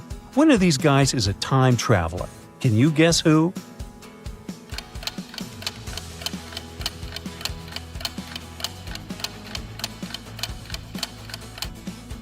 There's a smartphone on the floor. It fell out of this guy's pocket, so he's the time traveler. Miss Charles is a famous chemist. Someone kidnapped her from her own lab. The police study the crime scene and find no evidence, other than a piece of paper with abbreviations for chemical elements and molecules. They question the only people who came to her lab on the day of the kidnapping: fellow scientist Nicholas, her boyfriend Austin, and her sister Alice. The police arrest one of the witnesses right away. How did they know who it was?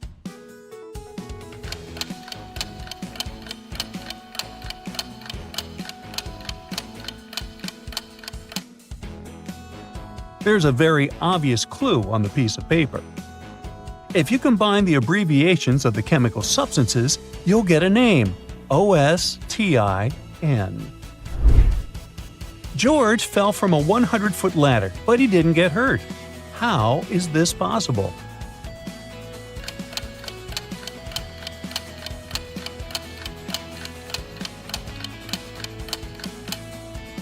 Well, he was on the first step. Leah is sunbathing at the beach. She takes a little nap. Then she wakes up and finds out that her precious antique bracelet is gone. Leah gets furious. She finds 7 suspects at the beach. One of them is the thief. Can you guess who?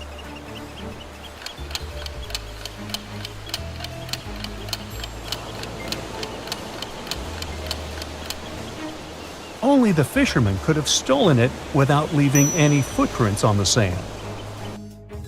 Shelley and Kelly are sisters. Shelley lives alone, while Kelly lives with her boyfriend. Can you guess who is who?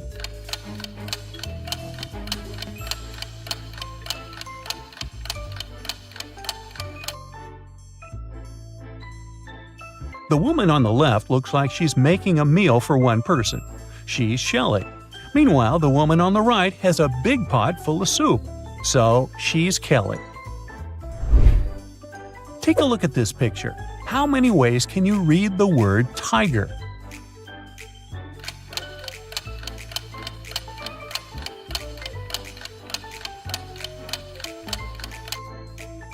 Tiger can be read in 60 ways in the given picture.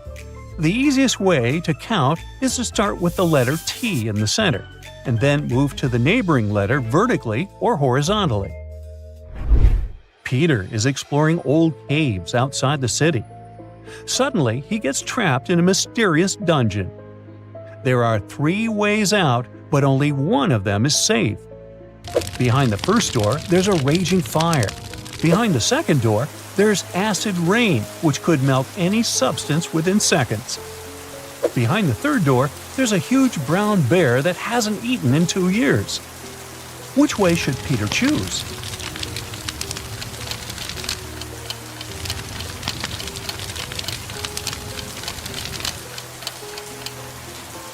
He should enter the third door. No animal can go for 2 years without food. An important final exam is taking place in the local college. One of the students is cheating. Can you spot who?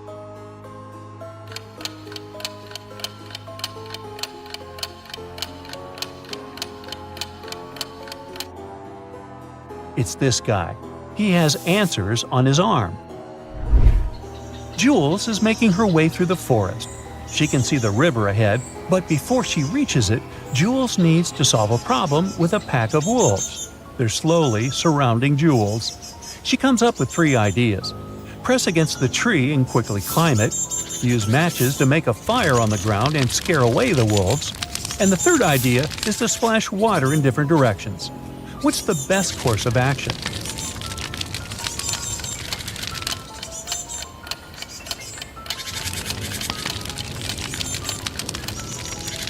Wolves are afraid of fire, but Jules doesn't have enough time to make it. And water is useless in this case, so Jules should find a tall tree and climb it. Emperor Kyle rules one faraway galaxy. He looks after all the planets in it. One day, someone broke into his palace and stole the blueprint of a new gadget. This gadget should create the first planet with oxygen.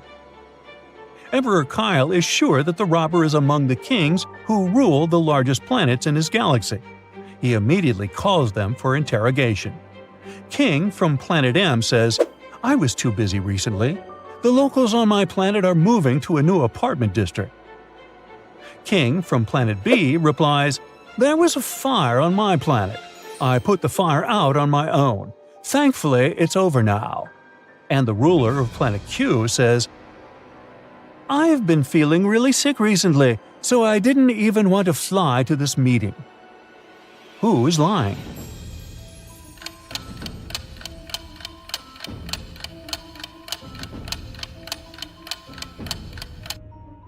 It's the king from Planet B. As we mentioned, there's no oxygen on any of the planets in this galaxy. This means there can be no fire. Nora arrives at her office early in the morning. Wow! Someone left a fruit basket on the desk. Oh no, did I forget someone's birthday? She works with 3 colleagues, Tyler, Chris, and Amanda. Nora checks their profiles to find out who's having a birthday today, but nobody. All the co-workers arrive later and Nora questions them. Tyler says, "I've nothing to do with this basket. I'm allergic to most fruits." Chris says, "Give me a break. I was partying all night, so I didn't have time to send silly gifts." And Amanda says, "Wow, I think it was Chris. He's totally crushing on you. He confessed to me last week." Who's lying?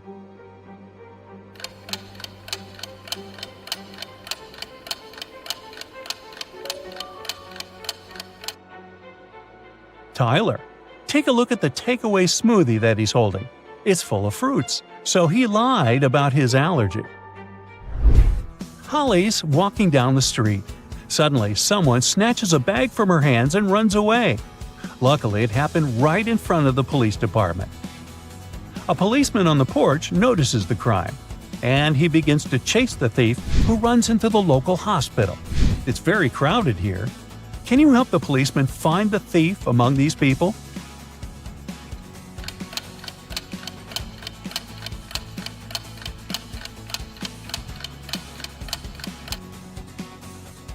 There's definitely something wrong with this guy. He's holding stuff that belongs to different doctors, a dentist, an ophthalmologist, and a surgeon. The thief tried too hard to pretend to be a doctor. Andrew and Rose are getting married. They're looking for the perfect place to celebrate. Their agent shows the guys 4 options. Can you help them choose the best one?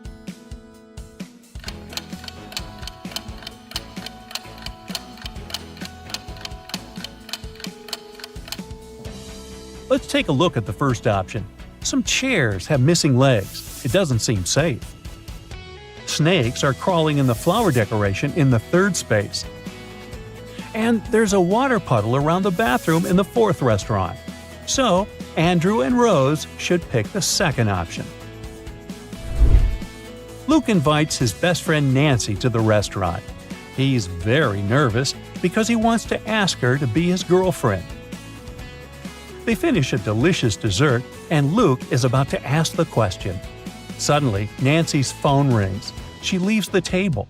In a couple of minutes, she returns, and Luke notices the difference in Nancy right away. She has a vampire bite on her neck and sharp teeth. Luke wants to catch the vampire who did it. He finds 4 suspects. Who bit Nancy?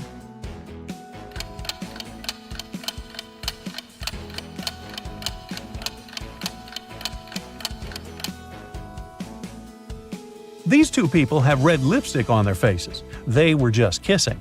And the chef is making a strawberry cake. So this guy is a vampire. Alex runs a small shoe repair shop. On Friday night at around 9 p.m., Alex leaves his office and goes to the parking lot. Oh no! Someone scratched his car. Alex questions 3 witnesses to figure out who did it. Sandra says, "I was heading to the coffee shop to get some espresso. I can't sleep. I have to get ready for my finals."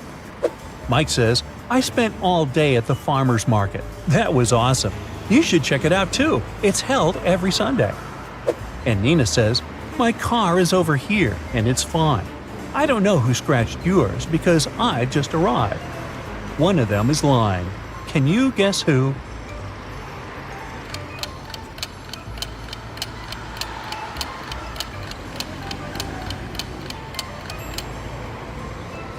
Mike. He said the farmer's market was held every Sunday, but it's Friday night. Claire is having an audition today, but first she needs to fix her car to go there. 3 mechanics offer their help, but 2 of them are fake mechanics. Can you spot who exactly?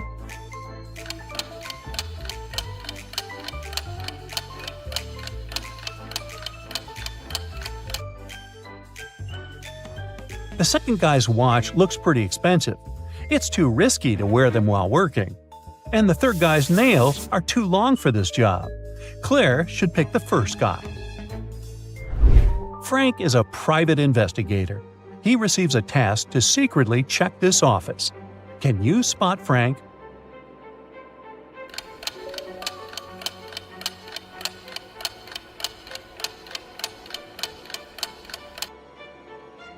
Over here.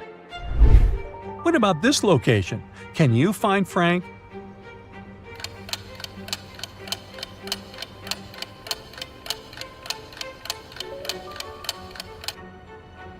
He's hiding in a trash bin. Elsa was 17 years old the day before yesterday. Next year, she'll turn 20. Yay. How come?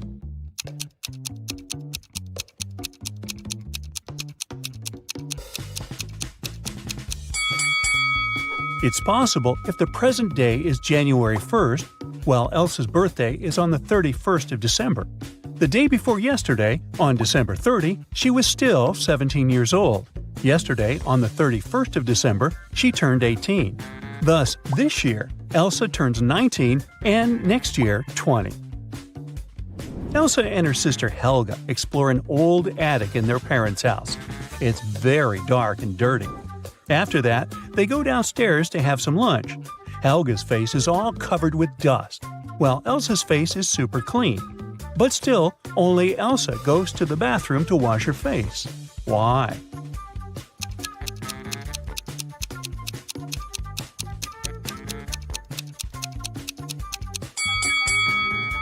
Elsa noticed that her sister's face was dirty, so she thought her face must be dirty too. As for Helga, she saw that Elsa's face was clean and assumed that her own face was clean too.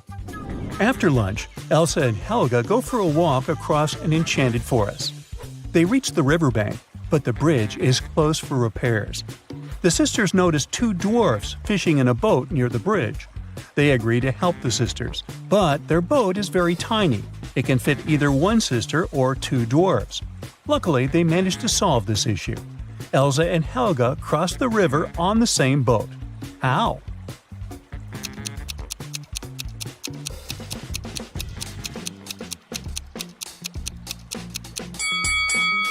Well, first of all, one of the dwarfs brought his fellow on the opposite bank. Then he headed back for the sisters alone. Helga got into the boat and crossed the river. She gave the second dwarf the boat, and he returned to the opposite bank. He picked his fellow dwarf and brought him to Helga. Then one of the dwarfs swam to Elsa and passed the boat to her. She crossed the river and joined Helga, and finally, the second dwarf returned to his fellow. Helga and Elsa keep on walking and get lost in the forest. There are 3 roads to the nearest town. The first route is filled with mutant plants which feed on humans. The second path leads through an ice cave with a hungry dragon frozen inside a huge ice cube. The third route leads through a village of fairies. Their magic makes humans lose their minds. Which way is safe?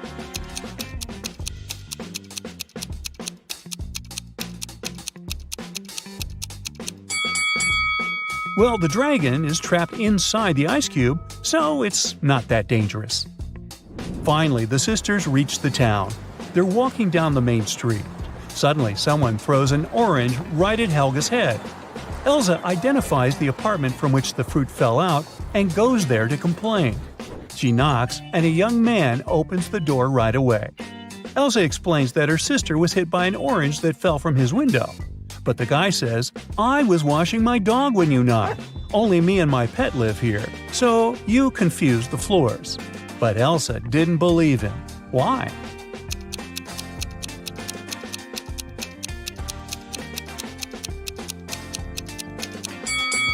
According to the man, he was bathing his only pet, but the dog's hair is dry. Therefore, his story is fake. Elsa and Helga enter the local home decor shop. Helga takes a picture of her sister standing in front of the mirror. Can you spot anything odd in this photo?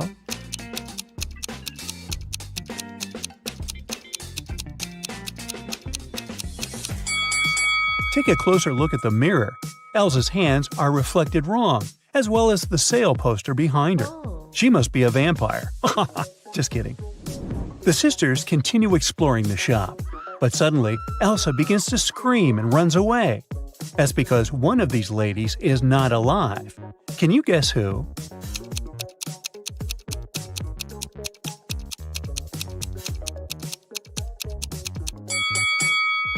The first woman is an ordinary human. There's a mirror behind her. The third lady has a painting of herself in the background. And the second lady, who's looking over her shoulder, is a phantom. Her reflection in the mirror doesn't match the reality. Elsa decides to hide in a building nearby. Surprise! It's a pet shop. Elsa wanders around it and spots one weird detail. Can you see it too?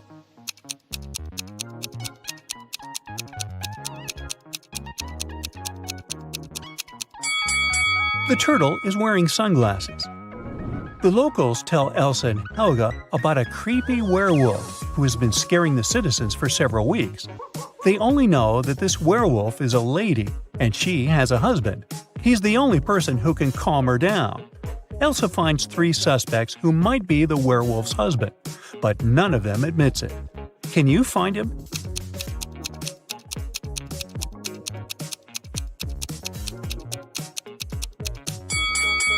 He's the second guy. There are suspicious brownish hairs on his clothes, although his own hair is blonde. The next day, Helga has a birthday party. Elsa goes to the bakery to purchase a cake for her. She's late, so she rushes over and bumps into a waiter. Elsa hits her head and forgets what cake Helga asked her to buy. She remembers just 3 things. It shouldn't have any green elements, the cake frosting shouldn't include more than 1 color, and it must have at least 1 berry. Can you help Elsa find the correct cake?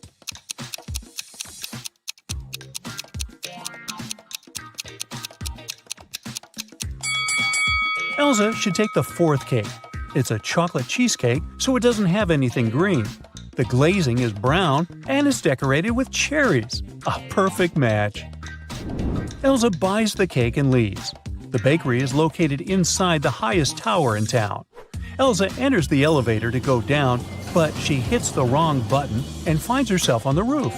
She decides to take some pictures with the iconic huge clock installed at the top of this tower. Oops! Elsa drops her phone from the roof. She decides to leave, but someone has already locked the door, and the elevator won't work, so she's trapped on the roof. Luckily, Elsa can still change the time of the clock. What time should Elsa set on the clock to make someone notice and rescue her?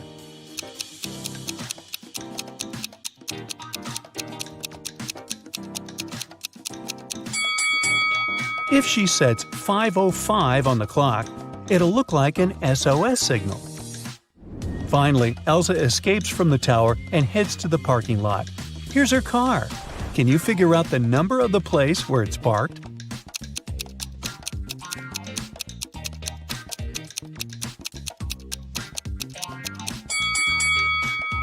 '87. Elsa arrives home. Helga shows her vacation photos sent by her new boyfriend, Kyle.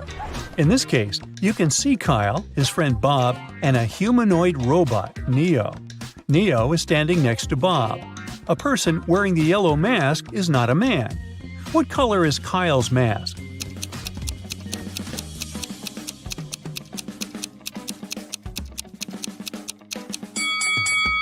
According to the terms, only the third guy can be Kyle, so his mask is blue.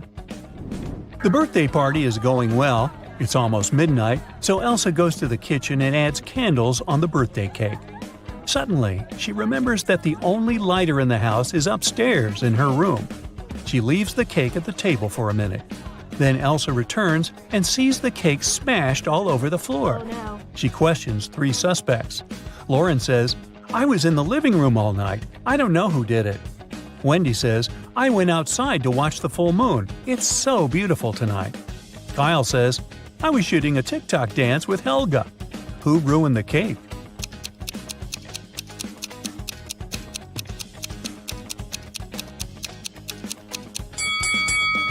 Wendy. Take a look out the window. The moon is not full. Busted. The next morning, Helga wakes up earlier than Elsa and checks her feed. Breaking news: a legendary thief ran away from a nearby prison and now creeps around the town. He's a talented shapeshifter, so no one knows for sure what he might look like. Suddenly, Helga hears someone ringing on the door. She opens and faces 2 guys who introduce themselves. Bob is a gardener from a nearby park, and Peter is a garbage man. Both guys want to use a bathroom, so they ask Helga to let them in. But only one of them is safe to invite over. Can you guess who?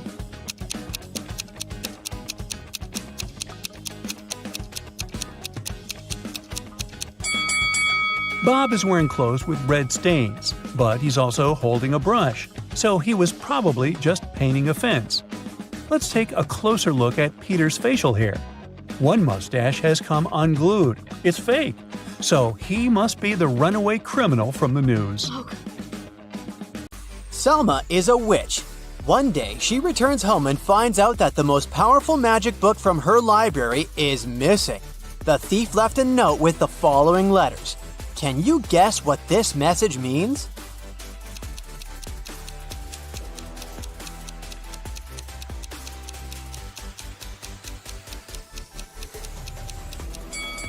Salma should read this book from left to right. This way, the message reads like, "Your book is in a swamp cabin. Come at midnight and pick it up." Salma calls her sister Alma, and they go to the swamp cabin together. The house is empty, so they decide to explore the attic. Salma finds a dusty book and reads a couple of words out loud. Suddenly, Alma turns into a frog. Thankfully, every spell in this book has a canceling potion, but unfortunately, some parts of this book are written in weird language. Only one of these 3 potions will help. The trick is to find a recipe that contains the maximum number of words similar to the text on the left. Can you help Salma?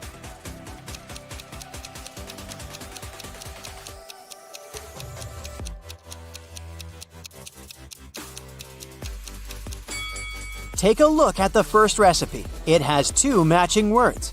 The second recipe has 4 matches, and the third one has just 1. So the guys need to use the second potion. Thankfully, Alma turns back into a human. The sisters keep on exploring the cabin. Can you spot which emoji is absent in this location?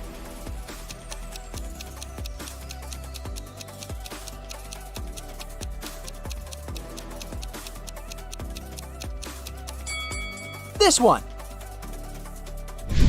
What about this room? Can you sort the adjacent emoji out?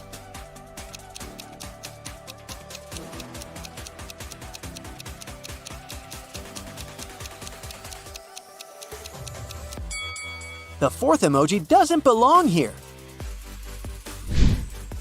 Suddenly, a wicked wizard arrives at the cabin and says, Hello, Salma. I'm ready to return your book if you manage to solve my riddle. When do we see 2 but call 10 instead?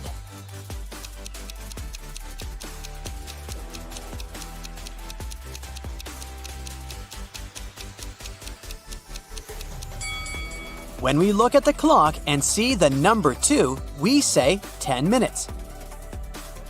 The wicked wizard returns the book to Salma and says, There are 3 ways out of the swamp, but only one of them is safe. There are venomous spiders crawling around the first route. A couple of werewolves are hanging out on the second route. And the third route is full of magic traps, hidden in unknown places. Good luck! Which way is more or less safe?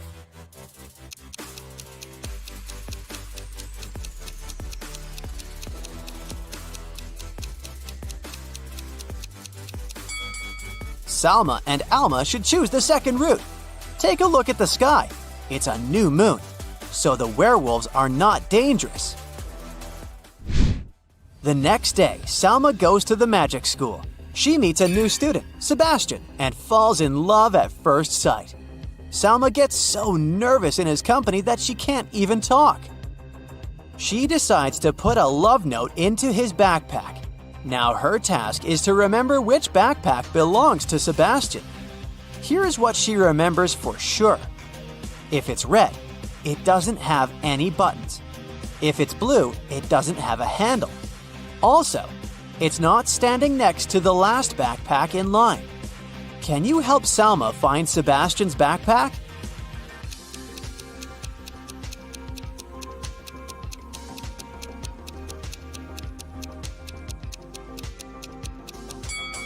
We can exclude these red backpacks because they have buttons.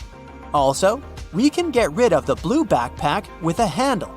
And now, all we need to do is to sort out this backpack standing next to the last one in line. And voila! Sebastian's backpack is over here. Later that day, Sebastian finds Salma's note, but her message is encoded.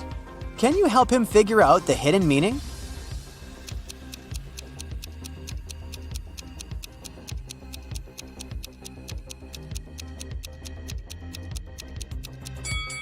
Too good for me.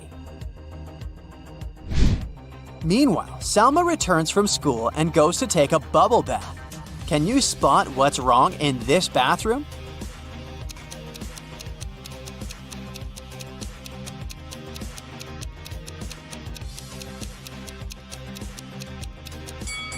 Take a closer look at her bathtub.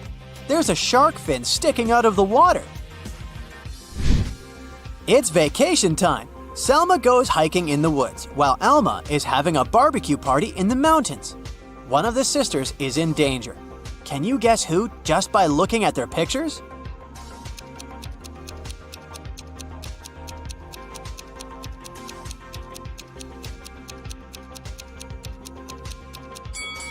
Although Alma's tent is dirty and old, it's still pretty useful. Meanwhile, Alma is making a barbecue right next to a jar of gasoline, so she's in more danger. It starts raining. Selma decides to leave the forest and check into the local hotel. The manager says, Welcome. We only have 4 empty rooms left. You can check them out and choose. Can you help Selma make the best choice?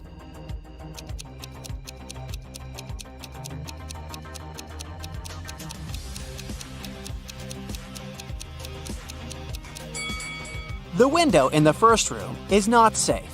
There are cracks in the glass. Something alive is moving under the bed sheets in the third room. And the fourth room has a haunted mirror. So, Salma should choose the second room. Salma walks around the hotel and comes across a spooky wedding ceremony. One of these people is a werewolf. Can you guess who?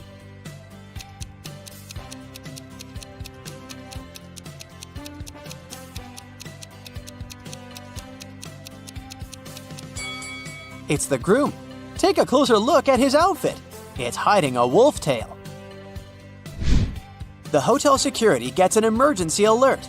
There's a woman with fake documents among the hotel guests. The guard finds 3 suspects. Can you spot whose passport is fake?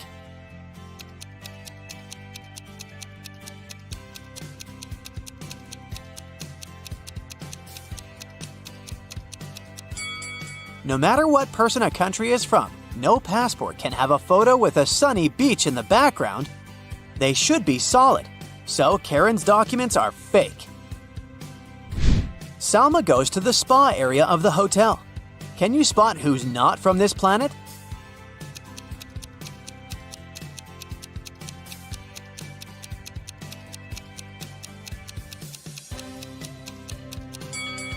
These 2 ladies seem completely fine, but there's a bandage on this lady's arm. It's unlikely that a human being would choose to go to a sauna if they had cuts or scratches. Someone broke an old cursed statue in the local museum. Anyone who comes into contact with the fragments of the statue gets a green rash. The manager invites Salma to investigate this mysterious case. She finds 4 suspects and questions them. Drake says, "Lady, I didn't even see the sculpture. I only came here to use the toilet." Morgana says, I wanted to see this particular piece, but unfortunately, I arrived here too late. I didn't know about the curse, so I touched the fragments. Fiona says, I didn't break the statue, but I stole 1 fragment to sell it. Then I noticed a rash and I threw it away.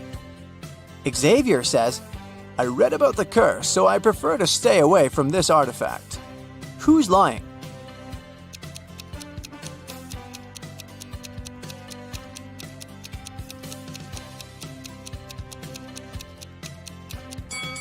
It's okay for Morgana and Fiona to have a rash. They both touched the cursed sculpture. But why did Drake get a rash? Salma goes to a magic store to purchase some ingredients for her rituals. The sales lady offers a 50% discount if Salma cracks her riddle. I never was there. I'm always to be. You have never ever seen me, nor ever you will. Yet I am the confidence of everyone. Who am I?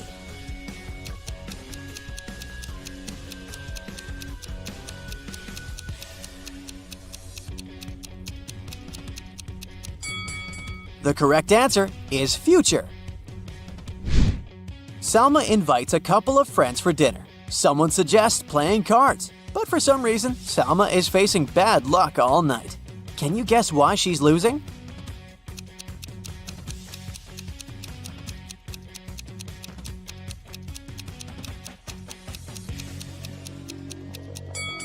There's a mirror behind Salma. The other players can see her cards.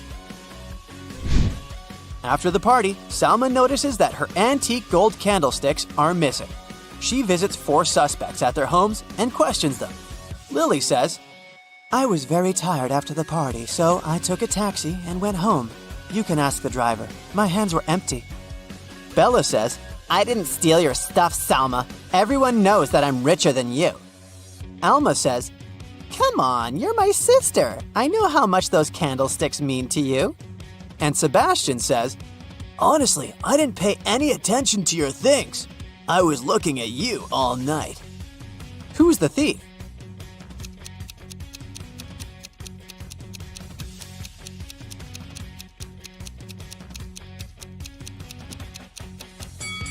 Bella's dog is digging the ground in her backyard. Take a closer look and you'll notice Salma's candlestick sticking out of the ground. Busted! Sally, Nellie, and Kelly are hanging out at the beach. They play volleyball and have a lot of fun. But then their ball flies away into the bushes. Nellie leaves the playground to bring it back, and she never comes back. Kelly and Sally look everywhere, but Nellie is gone. They begin to panic and call the police. Detective Bold arrives quickly, finds 3 suspects, and questions them. Bill says, I've been chilling here since morning, but I didn't notice anything. Kyle says, I arrived here just now, so I have no idea what's going on. And Mike says, I was diving in the sea and watching the corals. Can you figure out the kidnapper?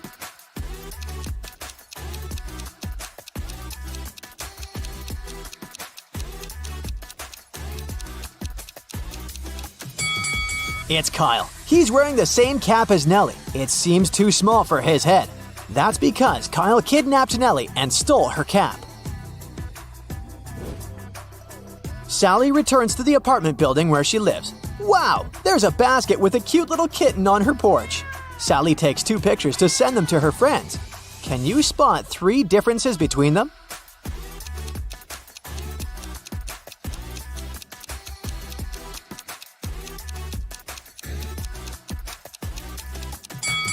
Here they are. Sally wants to know who brought the kitten, so she interrogates her neighbors. Tom says, I've been playing video games since early morning. I didn't leave my place at all. Tim says, I've been working out and I haven't left my apartment yet. Tyler says, I stayed home all day too. I was too busy playing basketball. Who's lying?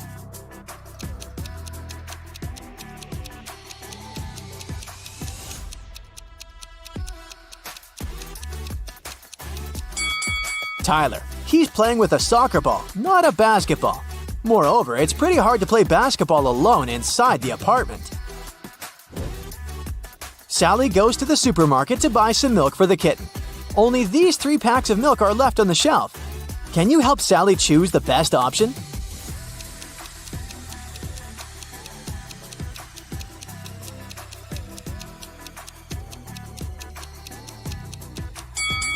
The second milk expired 2 centuries ago, and the third milk carton is bloated, which means that it has already turned sour.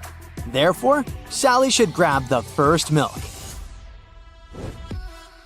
Sally has been working as a cab driver for several years. One day, a police officer finds Sally unconscious in her car. Someone attacked her and stained the car with glue. The officer checks Sally's app account. Sally had quarrels with 3 clients recently, so he interrogates them. Rob says, I took a cab to the university. When we arrived, Sally asked me to pay extra money for parking, and we had a brief quarrel, but I wouldn't put my future career at risk for a couple of dollars. Karen says, yesterday I received an emergency call. My husband got to the hospital, so I needed to get there as soon as possible. But Sally was driving very slowly. That's why we had a quarrel. And Mrs. Green says, I was returning home from the supermarket after grocery shopping. Sally asked for extra money for helping me with the bags. I didn't like it. After hearing their stories, the officer knows for sure who's guilty. What about you?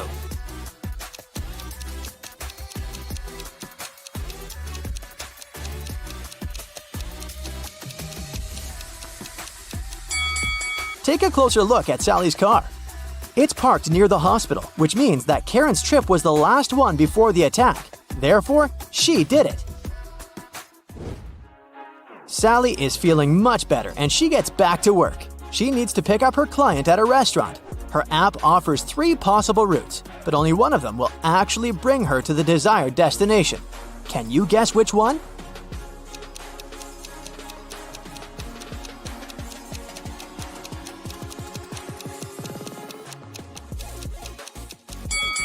Sally should choose the second route.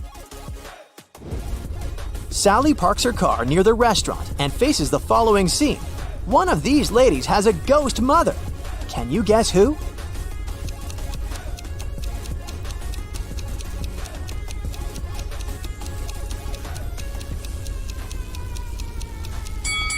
The second lady is a ghost mother. Take a look at her mother's face. She's even younger than her daughter, which means that time has stopped for her a long time ago. Moreover, she leans over a candle without any fear of an open flame. Sally wants to visit her boyfriend Ken at his office, but the front door is locked. Can you help Sally figure out the 5-digit code?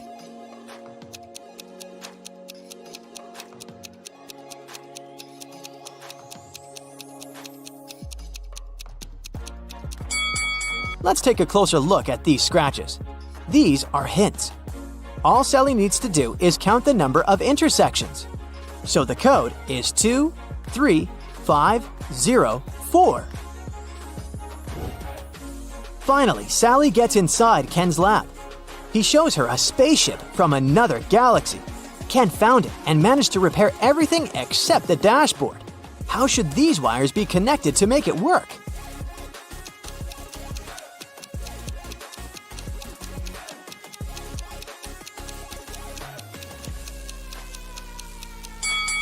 Here, we see unfamiliar symbols from another galaxy. Our task is to determine which word each symbol corresponds to. These dots are put in the same places as the tails of some letters. This way, we can find a match for each word and connect the wires. Suddenly, Sally gets sick. She has a headache and a sore throat.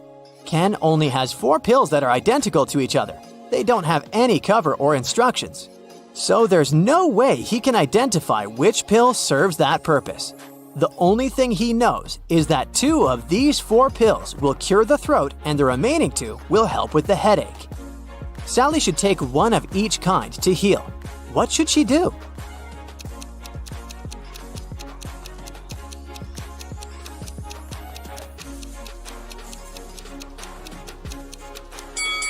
The only solution available is to cut each pill in half, and then take 1/2 from each of the 4 pills.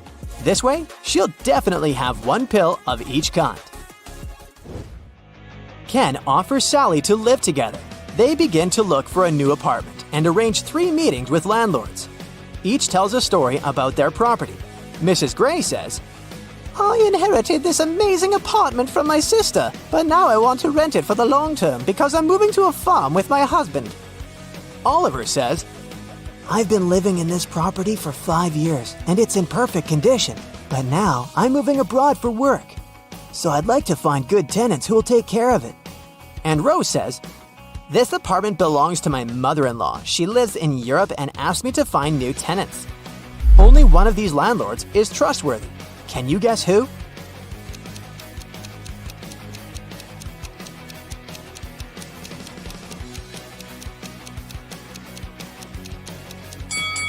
There's an advertisement near Mrs. Gray's apartment. This property is for sale.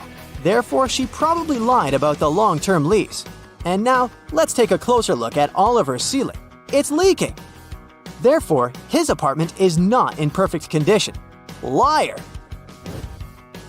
Sally's kitten ran away. She's been looking for her pet all day long. Suddenly, Sally meets her neighbor holding her kitten.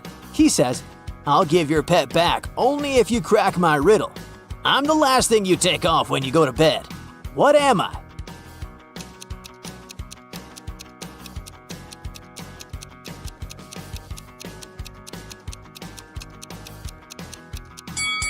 Ready to hear the correct answer? I'm your feet, and you take them off the floor. Sally brings her kitten to the vet for a checkup. There, she meets 2 doctors, but only one of them is a real vet doctor. Can you spot who exactly?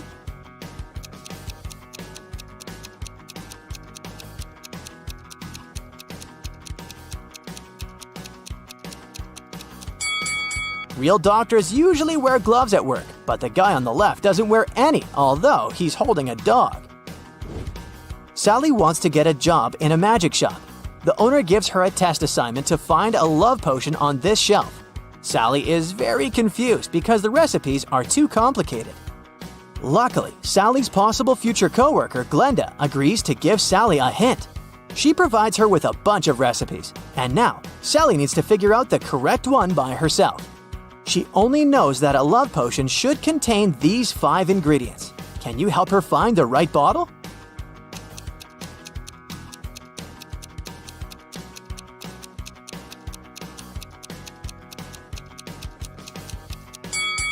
Only the 3rd bottle has all the required ingredients, so Sally should grab it. Sally succeeds and gets the job. Now her task is to go to the storage and find a fake mirror. Can you help her?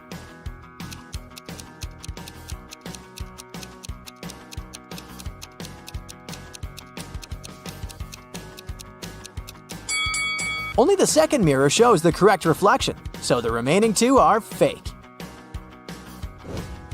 Sally and Glenda get hungry and order some food.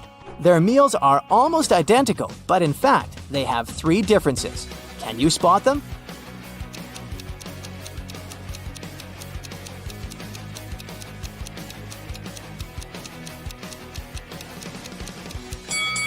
Here they are. Paul has been driving for 7 hours on the freeway. Suddenly, his tire bursts. He calls for help, but the service worker says it will cost him $300. Paul gets angry. He's thirsty, hungry, and doesn't have any money. He's still sitting in the car when suddenly a miracle happens. 3 doors appear out of nowhere. Wow! Each door has a sign above showing where they lead. There's a bunch of delicious food behind the first door. Burgers, spaghetti, lobster, and pizza. The second door hides all sorts of beverages, from energy drinks to sodas and iced teas. And finally, there's $1 million in cash behind the third door. Which door should Paul open first?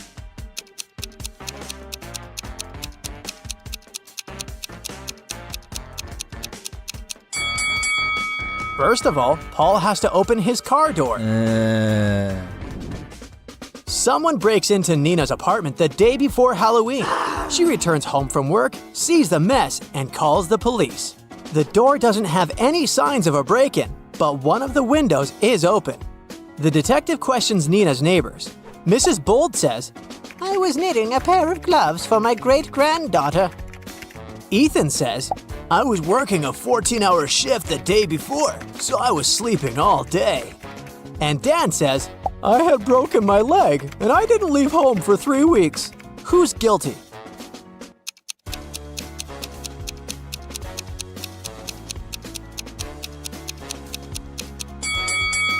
It's Ethan. He was the only one able to climb into a window. Mia is hiking in the forest and gets lost. She comes across a witch's house. The witch offers to teleport Mia home, but there's a twist. 5 doors appear in front of Mia. The witch says, Only one of them will take you home. And you only have one chance to choose the right door. The door you need is black. It's not next to the leftmost or the rightmost door. It's not the door in the middle either. Which door should Mia choose?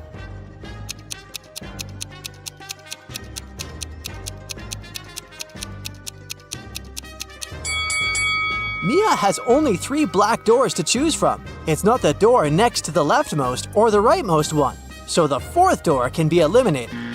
It can't be the middle door as well. Therefore, Mia should enter the door on the left.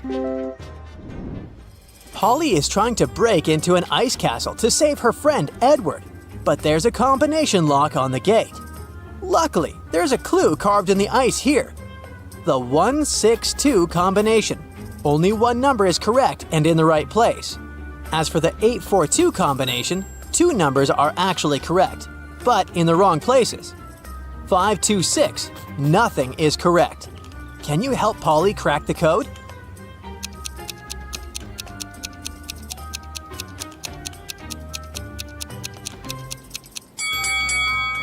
The passcode is 184. First, we exclude 2 and 6 because in the third combination, no number is correct. In 842, 2 numbers are correct. So now we can conclude that the code contains 8 and 4. The last number must be 1, and since 1 is in its place, we can easily figure out where 8 and 4 should go. Yes! Anna wakes up in a dark dungeon without remembering what happened. Oh, God. She looks around and sees a metal door.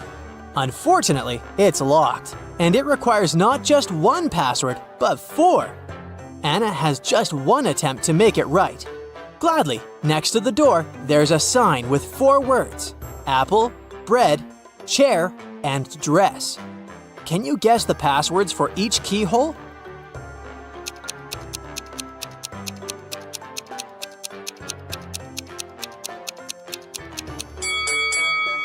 Let's take a closer look at the shapes of each keyhole and the shapes of the passwords. Oh. Some letters are bigger than others, and each word can fit right in. so bread should be put in the first keyhole. Apple fits into the second one, and the dress goes into the third keyhole. And finally, the chair should be put fourth. Oh. Take a look at these people. One of them is not a real human. Can you guess who?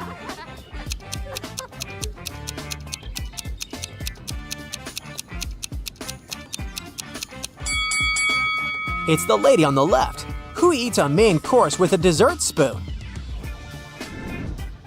What about this picture? Who looks suspicious?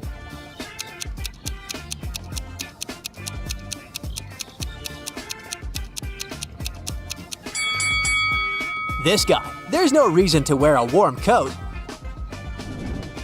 Can you spot a guest from another planet in this cafe?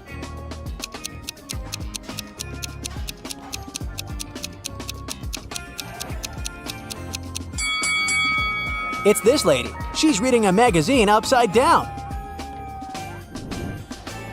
Leo opens a new art gallery. He needs to hire a manager to handle it. Leo finds these 3 candidates online and studies their profiles. Steve has recently graduated from college, but he's already completed several internships at fancy art galleries. Bella has been working in Europe for several years, and now she's looking for job opportunities in her hometown to be closer to her family. And Frank has 15 years of work experience. Unfortunately, one of these candidates is a liar. Can you guess who?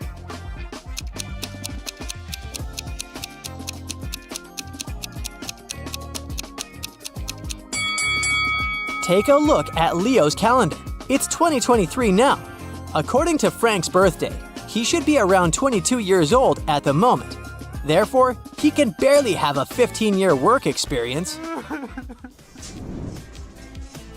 Rick works for a large financial company. He gets outside the office and goes to the parking lot to go to a business meeting. But he doesn't find his Mercedes in the parking lot. He immediately calls the police. The police officers soon find Rick's car and start to chase the criminal, but he leaves the car and escapes to the park.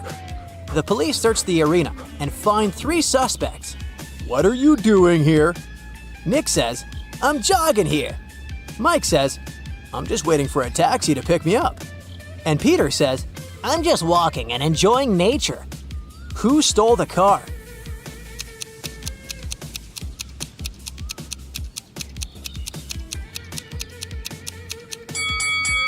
Mike. He's hiding a car key with the Mercedes logo. Kelly wakes up in a haunted hallway. To get outside, she needs to enter one of these 3 doors. But each option has a hidden danger. Venomous scorpions are crawling behind the first door. There's a siren behind the second door. She can turn any human into a zombie with her singing. And there's a fire-breathing dragon behind the third door.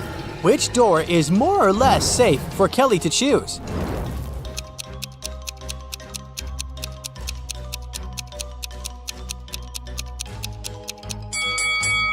Kelly can put on her soundproof headphones and walk through the second door. Yes! Mary goes to a jazz club after work. It's almost empty, but there's one handsome gentleman sitting in a chair next to a mirrored wall. Mary falls in love at first sight. She approaches him and introduces herself. Hello. But suddenly, Mary changes her mind. Why? Oh.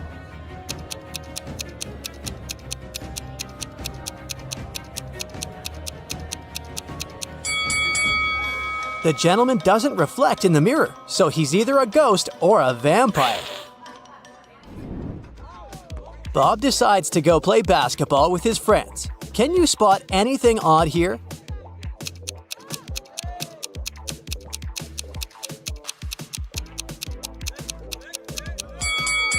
There's no hoop. Can you spot any mistakes in this picture?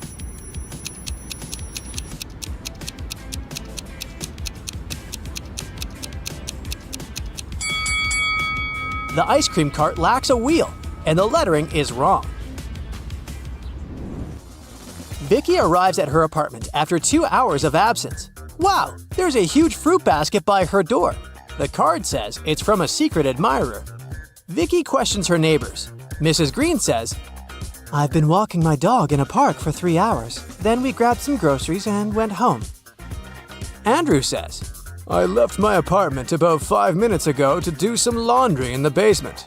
I only have one set of bed linen, so I have to wash it regularly. The basket was already at your door, but I didn't see anyone. Jacqueline says, I was taking a bath. I turned the music loud so I couldn't hear anything from the corridor. Who's lying?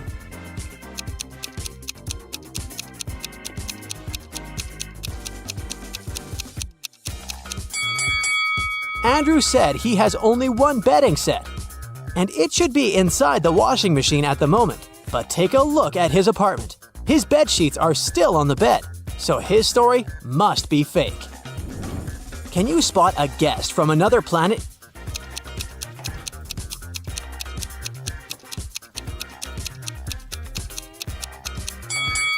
This lady is too tolerant of heat.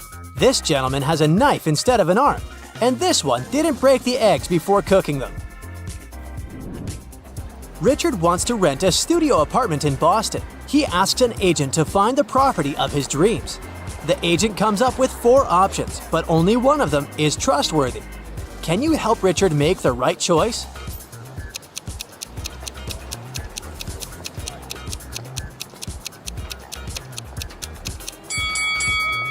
The first studio looks very classy and chic, but the ceiling is leaking. According to the description, the second apartment was built centuries ago, so it just can't look so high-tech and fancy. As for the fourth option, it's too overpriced for a property that is located next to a toxic factory. So Richard should pick the third studio. Although it looks pretty messy, he can easily fix it. Dan and Jeff are best friends and travel bloggers. They plan an epic hiking trip, but Dan has to go to the hospital, and Jeff goes on the trip by himself. Dan gets better and decides to go find Jeff and surprise him. On the way, Dan meets the locals and questions them about Jeff. The farmer says, I didn't see any strangers on my land.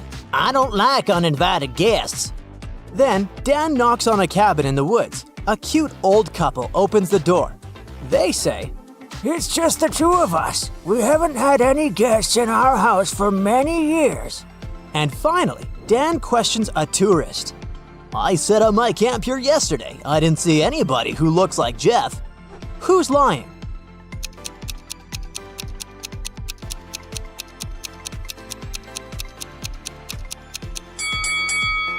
Let's take a closer look at the old couple's table. Why would they need to serve 3 teacups if they don't have any guests?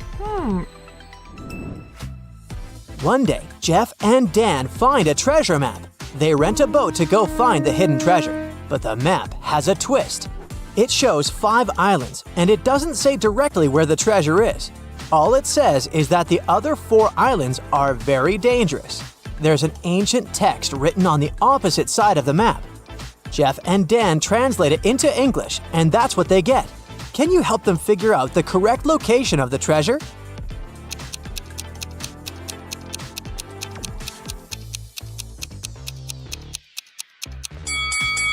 According to the poem, they should stay away from the island with no single plant.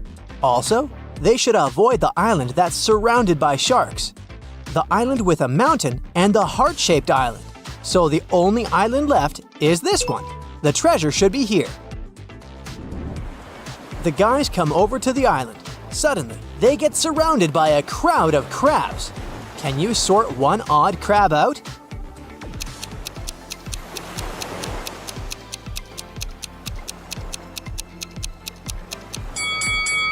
There it is! Jeff and Dan keep on walking and see this sign. There are 4 possible routes, but only one of them will actually lead them to the treasure. Can you figure out the correct way?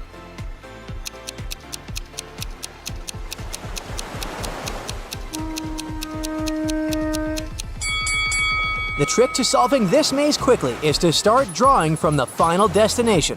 So they should take route A. Finally, Dan and Jeff find a treasure chest, but it's locked. They need a 4-digit code. Can you help them open the combination lock?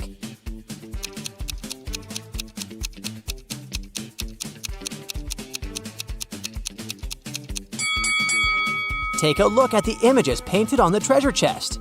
It's not just a decoration, it's a hint. To crack the code, we need to count the number of details in each icon. So the code is 8382. Dan and Jeff get back to the port with the treasure. They book the best room in the most expensive hotel. Then they decide to relax in the spa area and see two ladies taking baths. Can you guess who's not from this planet?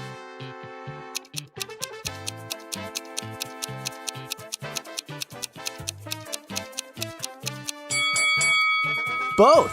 The lady on the left has tentacles, and the lady on the right doesn't look human-like at all.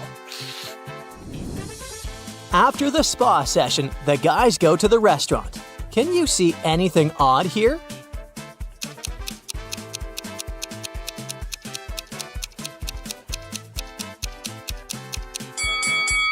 There's a rat in this guy's glass. After dinner, Dan and Jeff return to their room. Oh no, someone robbed them. The police officer arrives quickly and examines the crime scene, but he finds no signs of a break-in.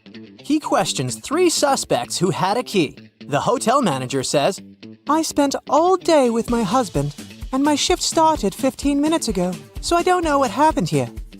The repairman says, I entered the room about an hour ago to replace burnt-out light bulbs. Everything looked fine. And the cleaner says, I cleaned the room in the morning before the check-in, and I've never entered it again. Who's lying?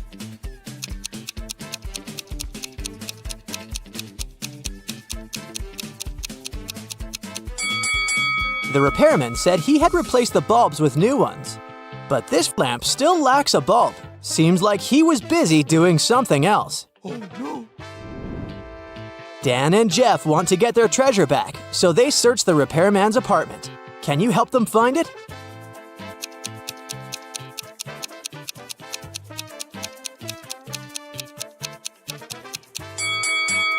It's on the couch, hidden under the pillows.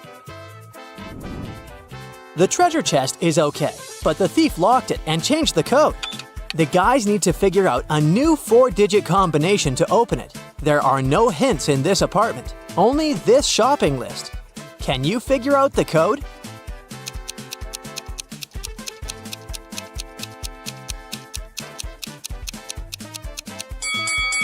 Let's take a closer look at the list. If we count the number of letters in each word, we'll get the code. 6, 7, 5, 4. Jeff brings the treasure to his house because he has a safe. He sets a new 4-digit code and leaves a reminder nearby. Can you guess the new code?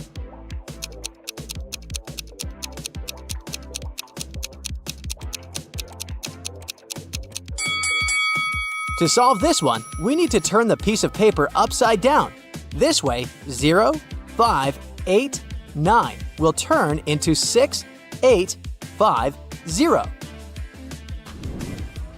Jeff is chilling in his living room. Suddenly, the electricity goes out in the entire neighborhood. 1 hour later, Dan arrives at Jeff's place and finds him tied to a chair.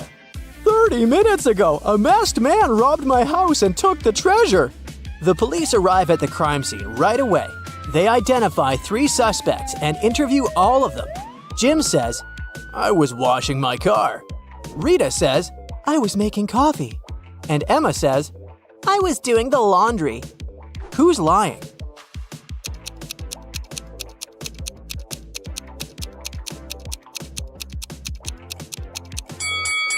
There was a blackout, so the suspects couldn't use any electrical equipment. Jim washed his car with a sponge. Rita made coffee in the chesva. As for Emma, she couldn't use the washing machine. Therefore, her story is fake. Dan goes to a costume party, but the guard at the entrance refuses to let him in without a password. He says, all you need to figure it out is in this room. Dan looks around and solves this mystery. What about you?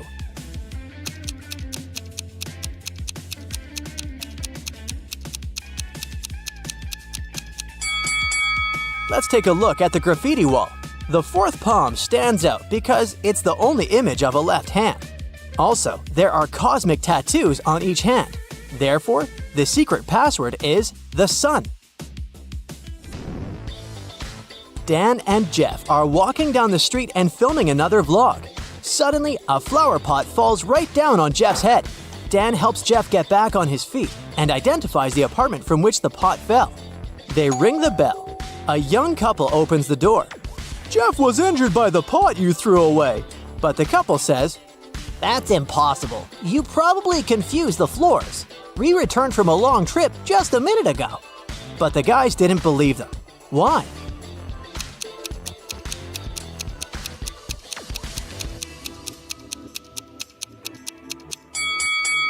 If the couple had just returned, there would be some suitcases in the hall, and the water in the kitchen couldn't boil in 1 minute. They lied to avoid paying compensation. The next morning, Dan wakes up in a creepy basement. An obsessed fangirl kidnapped him and locked Dan in her house. She brings him some food and leaves. Dan notices a piece of paper on the floor. Finally, he hears the fangirl leaving the house. Dan kicks down the door and runs to the front door to escape, but there's a combination lock, and he needs to enter a 4-number code. There must be a clue to the lock on the paper. Which combination opens the door?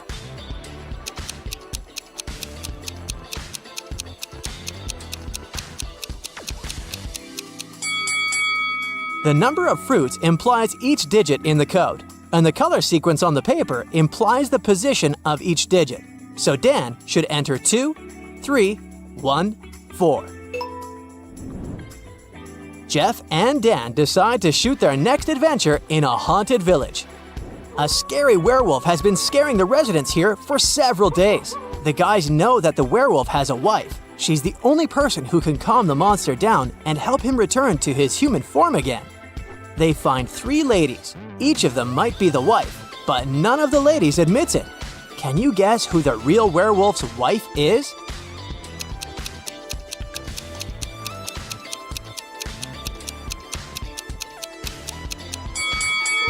It's the 3rd lady. She has some brown wool on her clothes. Jeff takes a picture of an exotic parrot. Can you find the correct shadow of this bird?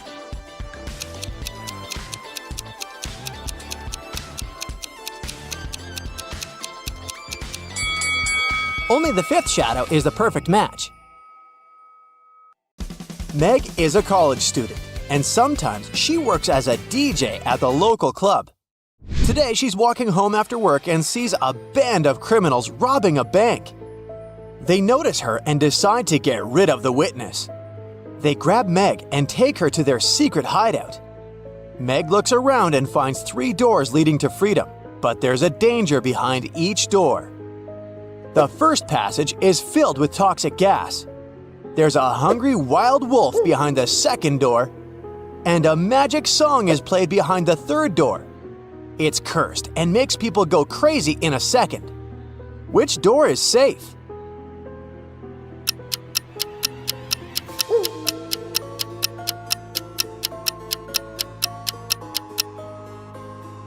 Meg can put her headphones on and turn on some loud music to avoid listening to the cursed song.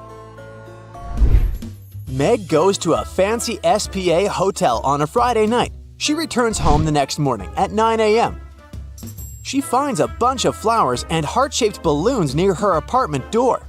The secret admirer is unknown, but Meg identifies 3 suspects. She interviews all of them. She asks just one question: "What did you do last night?" Noah, Meg's classmate, replies, "I was at a party with my friends. I came home at about 6 a.m. Meg's ex-boyfriend, Jacob, replies, "I went to the movies with my new girlfriend. Then we went over to her place, and I came home half an hour ago, so I didn't have time to send you flowers, Meg." And Meg's best friend, Mike, says, "I had a fight with my mother in the evening, so I grabbed my laptop and went to the park. I played computer games in the street all night long, and then I fell asleep right on the bench." Who's lying?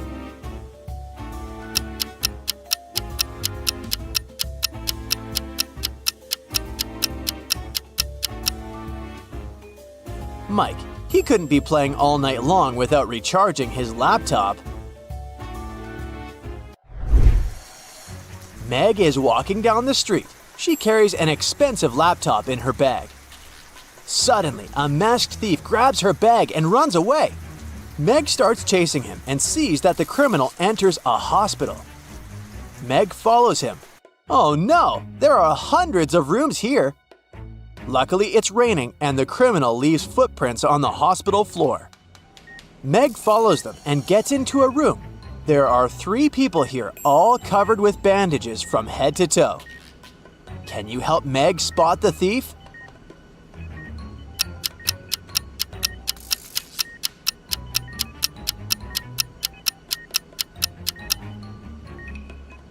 It's the third guy. He doesn't even have a medical chart next to his bed. Mike invites Meg on a date. She goes shopping with her friend Maya to find the perfect outfit for the night. Maya takes a couple of pictures of Meg. Can you spot 3 differences between them?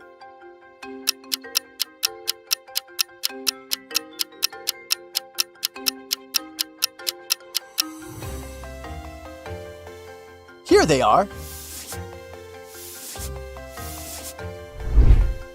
After shopping, Meg and Maya decide to visit a beauty salon, but it turns out that one of these hairstylists is an imposter. Can you guess who?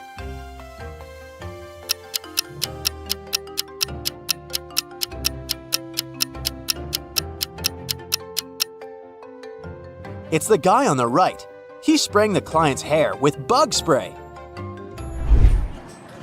Mike and Meg go on a date, but one of the guests in the restaurant is not a real human being. Can you guess who?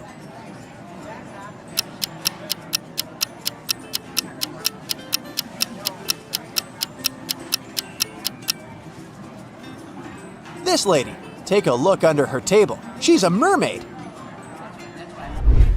Meg is having an important test today, and time is up. She puts her final exam paper into a pile with the other students, but the professor tells her, "I saw you cheating on the test. You'll get an automatic fail." Meg replies, "Do you know who I am?" The professor says, "I neither know nor care who you are. You have to be punished for your dishonesty." Meg walks away, speechless. The next day, the professor announces the grades, and Meg discovers that she got an A. How come?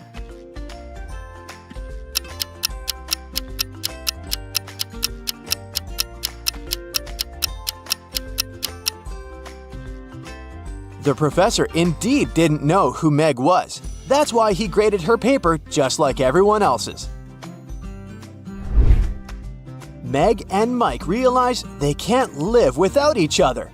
The next day, they start looking for an apartment. They go to 3 agencies. Each agency shows them one apartment. The guy likes them all, but they heard many bad rumors about realtors. That's why they take a closer look at the documents. Which apartment should they choose?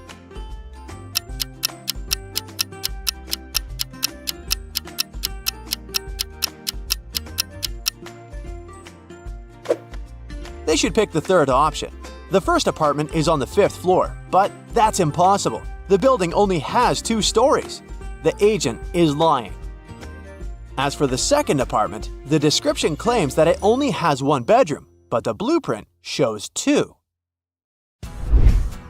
Mike goes to his granny's old country house to take some furniture and a TV for their new apartment. Nobody lived there for a while, so this place is pretty dusty. Mike enters the living room and sees that the TV is broken. He questions 3 neighbors. Andy says, "I didn't do it, but I guess it was Kyle. He's been acting pretty weird recently." Kyle says, It wasn't me, it was Bill. He broke my fence last week for no reason. And Bill says, I didn't do it. I'm pretty sure it was Kyle. He's just trying to set me up. "Who broke the TV?"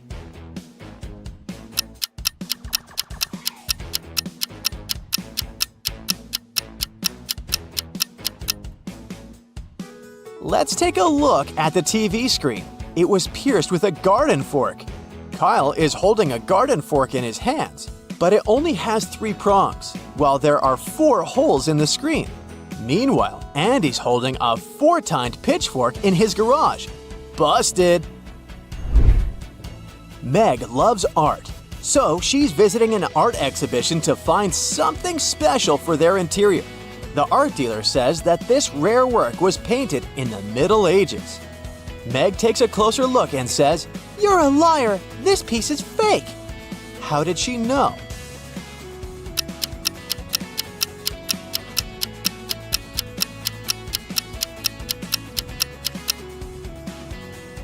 They didn't use light bulbs or electricity in the Middle Ages. What about this painting? Can you spot anything odd?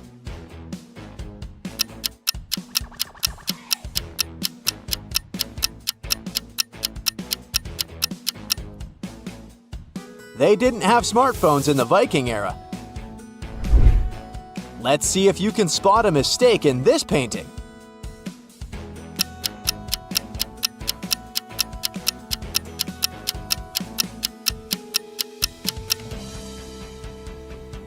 There are dinos in the background. They went extinct a long time before the Baroque era.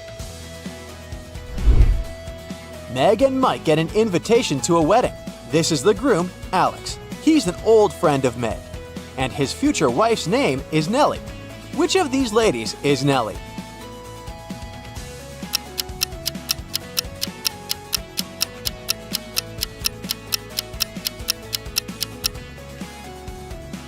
It's the third lady. She's wearing a name bracelet. Meg and Mike return home from the wedding. Unfortunately, someone robbed their apartment. The police arrive quickly and examine the crime scene. They question 3 neighbors who live on the guy's floor. Tilda says, I was watching my favorite show in my headphones all day long. I don't know what happened. Steven says, I was riding a bicycle in the park all day. I returned a couple of hours ago and went to the shower. Your door looked as usual. And Megan says, I had a party in my apartment. We had dinner and talked loudly, so I didn't notice anything suspicious. Who's lying?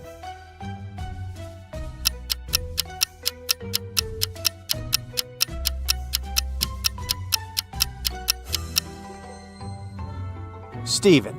His leg is in a cast, so his story about the bike must be fake. Mike has just returned from a supermarket, but unfortunately, someone changed the 5-number code on the combination lock. So he can't get into the apartment building. Can you help him crack the code?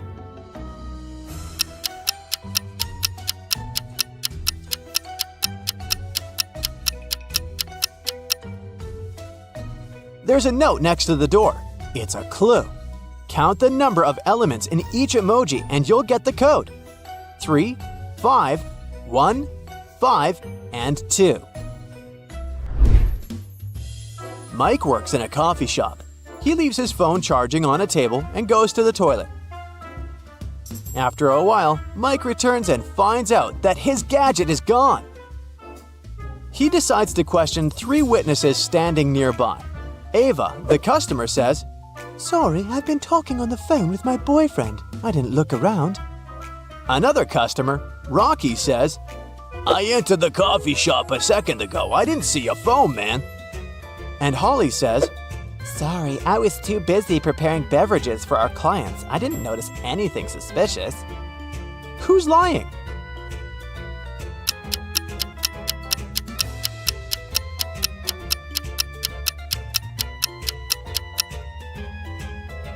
Rocky. He was standing in the line before Mike even left for the toilet, so his story is a lie.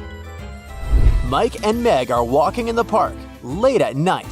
Everything seems so romantic, but suddenly, the guys notice something really creepy and run away. What scared them so much?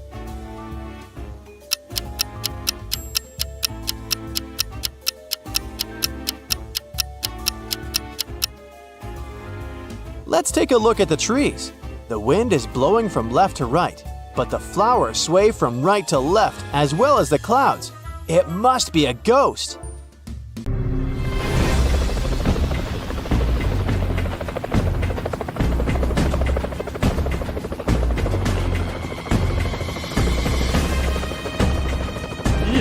Wake up, wake up. Your brain workout is here. Put aside everything you need to do.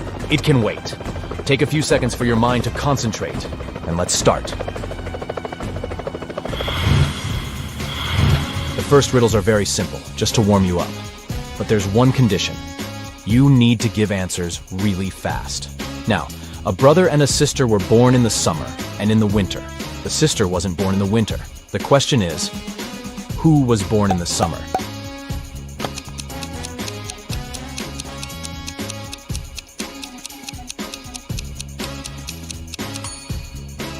The sister, but that was not my answer, duh. Alex is Charlie's father. Which of them was born later?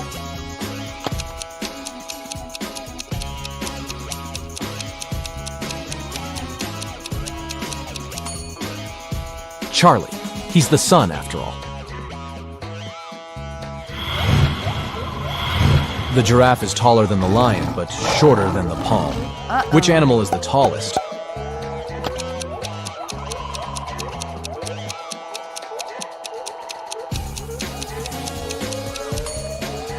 The giraffe, of course. The palm is not an animal, right?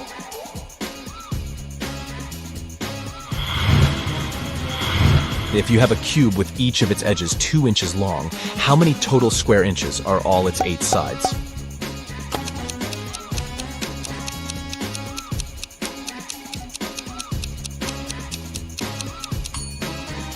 Hard to say since any cube only has 6 sides. What is the correct way to say the yolk of eggs is white or eggs yolk is white?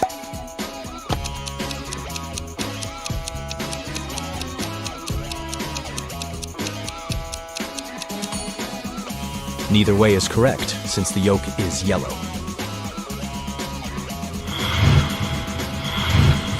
When is a door not a door?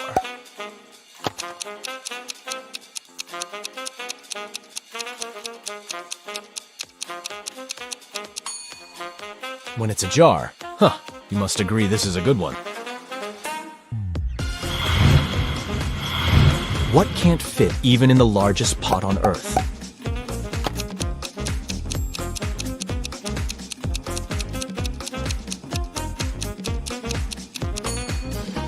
The lid of this pot. If you don't believe me, go to the kitchen and check it out. What can be standing and going, standing and hanging, going and lying at the same time?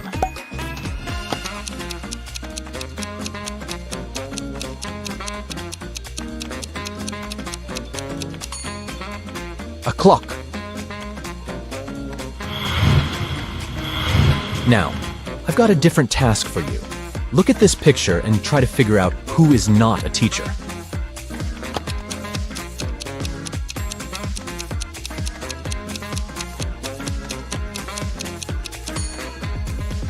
Well, the lady on the left might not exactly fit the image of your average teacher. But she knows the students' names. Plus, she checks their grades on the phone and has a badge with her name.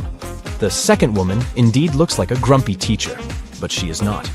She's likely just someone's angry relative, scolding the students and holding the first thing she grabbed from the desk. Now your task is to answer these questions very, very fast. Let's see how quick your reaction is. What gets wet while drying?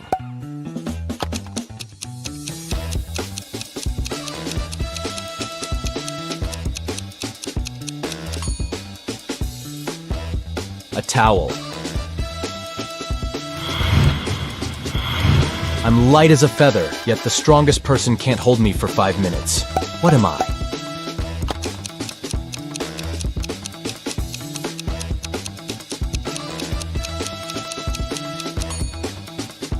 One's breath. Where does today come before yesterday?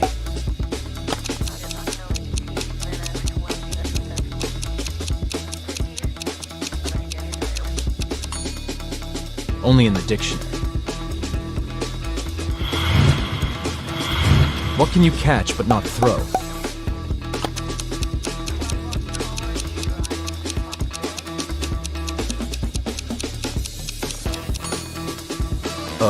cold. Take care, guys. What has a head and a tail but no body?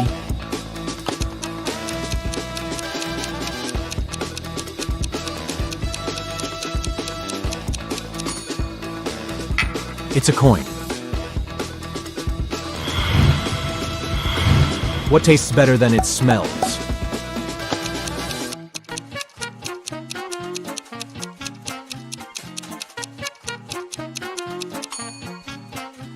Of course it's your tongue.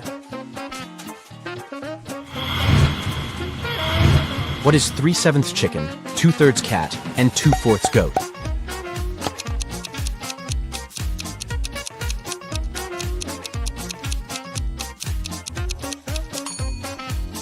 It's Chicago. What has words but never speaks?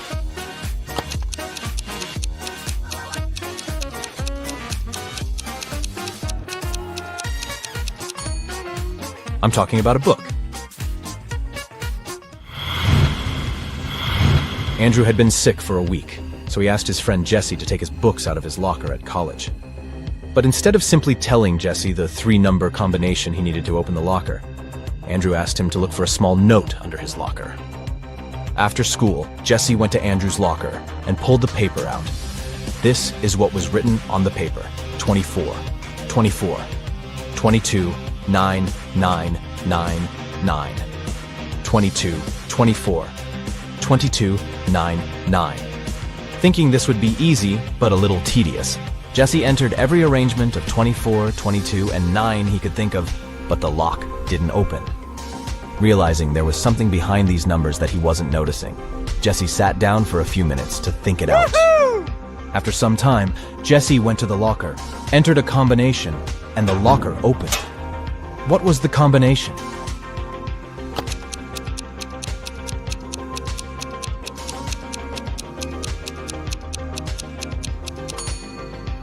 It was 28, 4, and 17, writing the 24th letter of the alphabet for each 24, the 22nd letter of the alphabet for each 22, and the 9th letter of the alphabet for each 9 give us the following letters.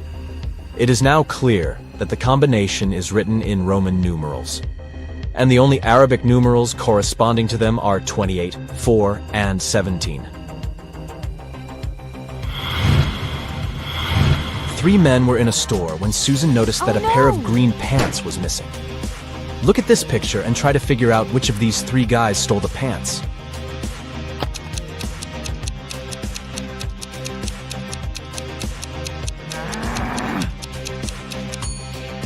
It's the man on the right. Do you see something green sticking from under his dress pants? 4 friends were hiking in the mountains. At lunchtime, it started pouring down. The friends hid in a cave. They decided to go a bit further away from the entrance to protect themselves from the chilly wind. When they were already deep in the cave, Amelia discovered she'd lost her phone. The girl asked her friends to go and look for her gadget, and she was going to stay there and start a fire. In half an hour, the guys were back. James said he hadn't noticed a lake in the dark and had fallen into it. Oliver told her he had seen some bats, got terribly scared and rushed back. And Ethan nearly got lost. "I'm so happy I've made it back to you." Which guy behaved suspiciously?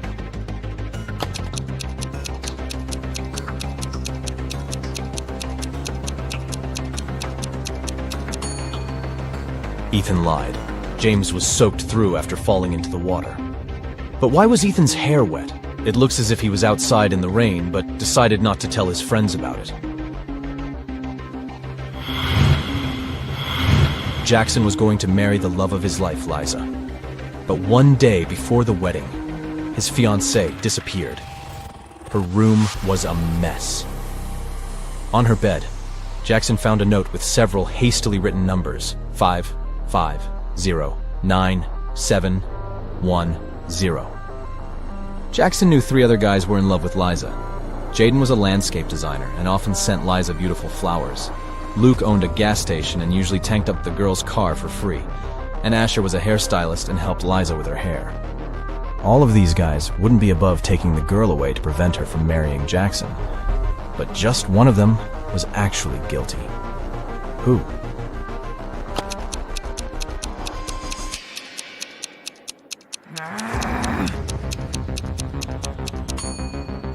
Jackson turned the note over and realized it read, "Oil Boss." It was Luke who had taken Liza away.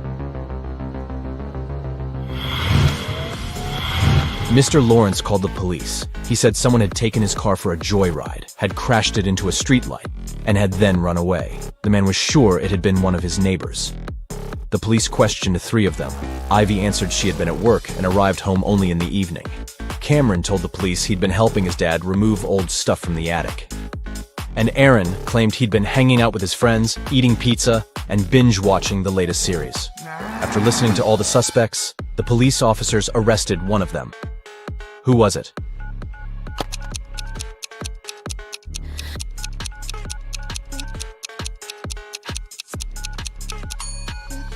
It was Cameron. There's no attic in his house. He invented the whole story. Claire was the best student in her class. She was also friendly and kind. Her classmates loved how she always found a way to help them with tests. The end-of-the-year math exam, though, was tough. During it, no one was allowed to be at school except for the students and several teachers.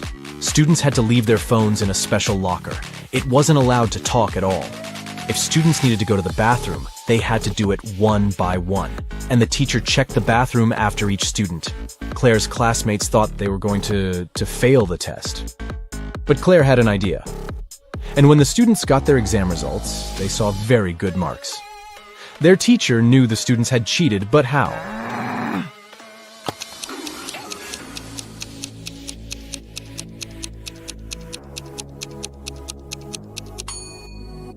Claire was the first to go to the bathroom. She wrote the correct answers on the steamy mirror with her finger, and her classmates read the answers by breathing on the mirror.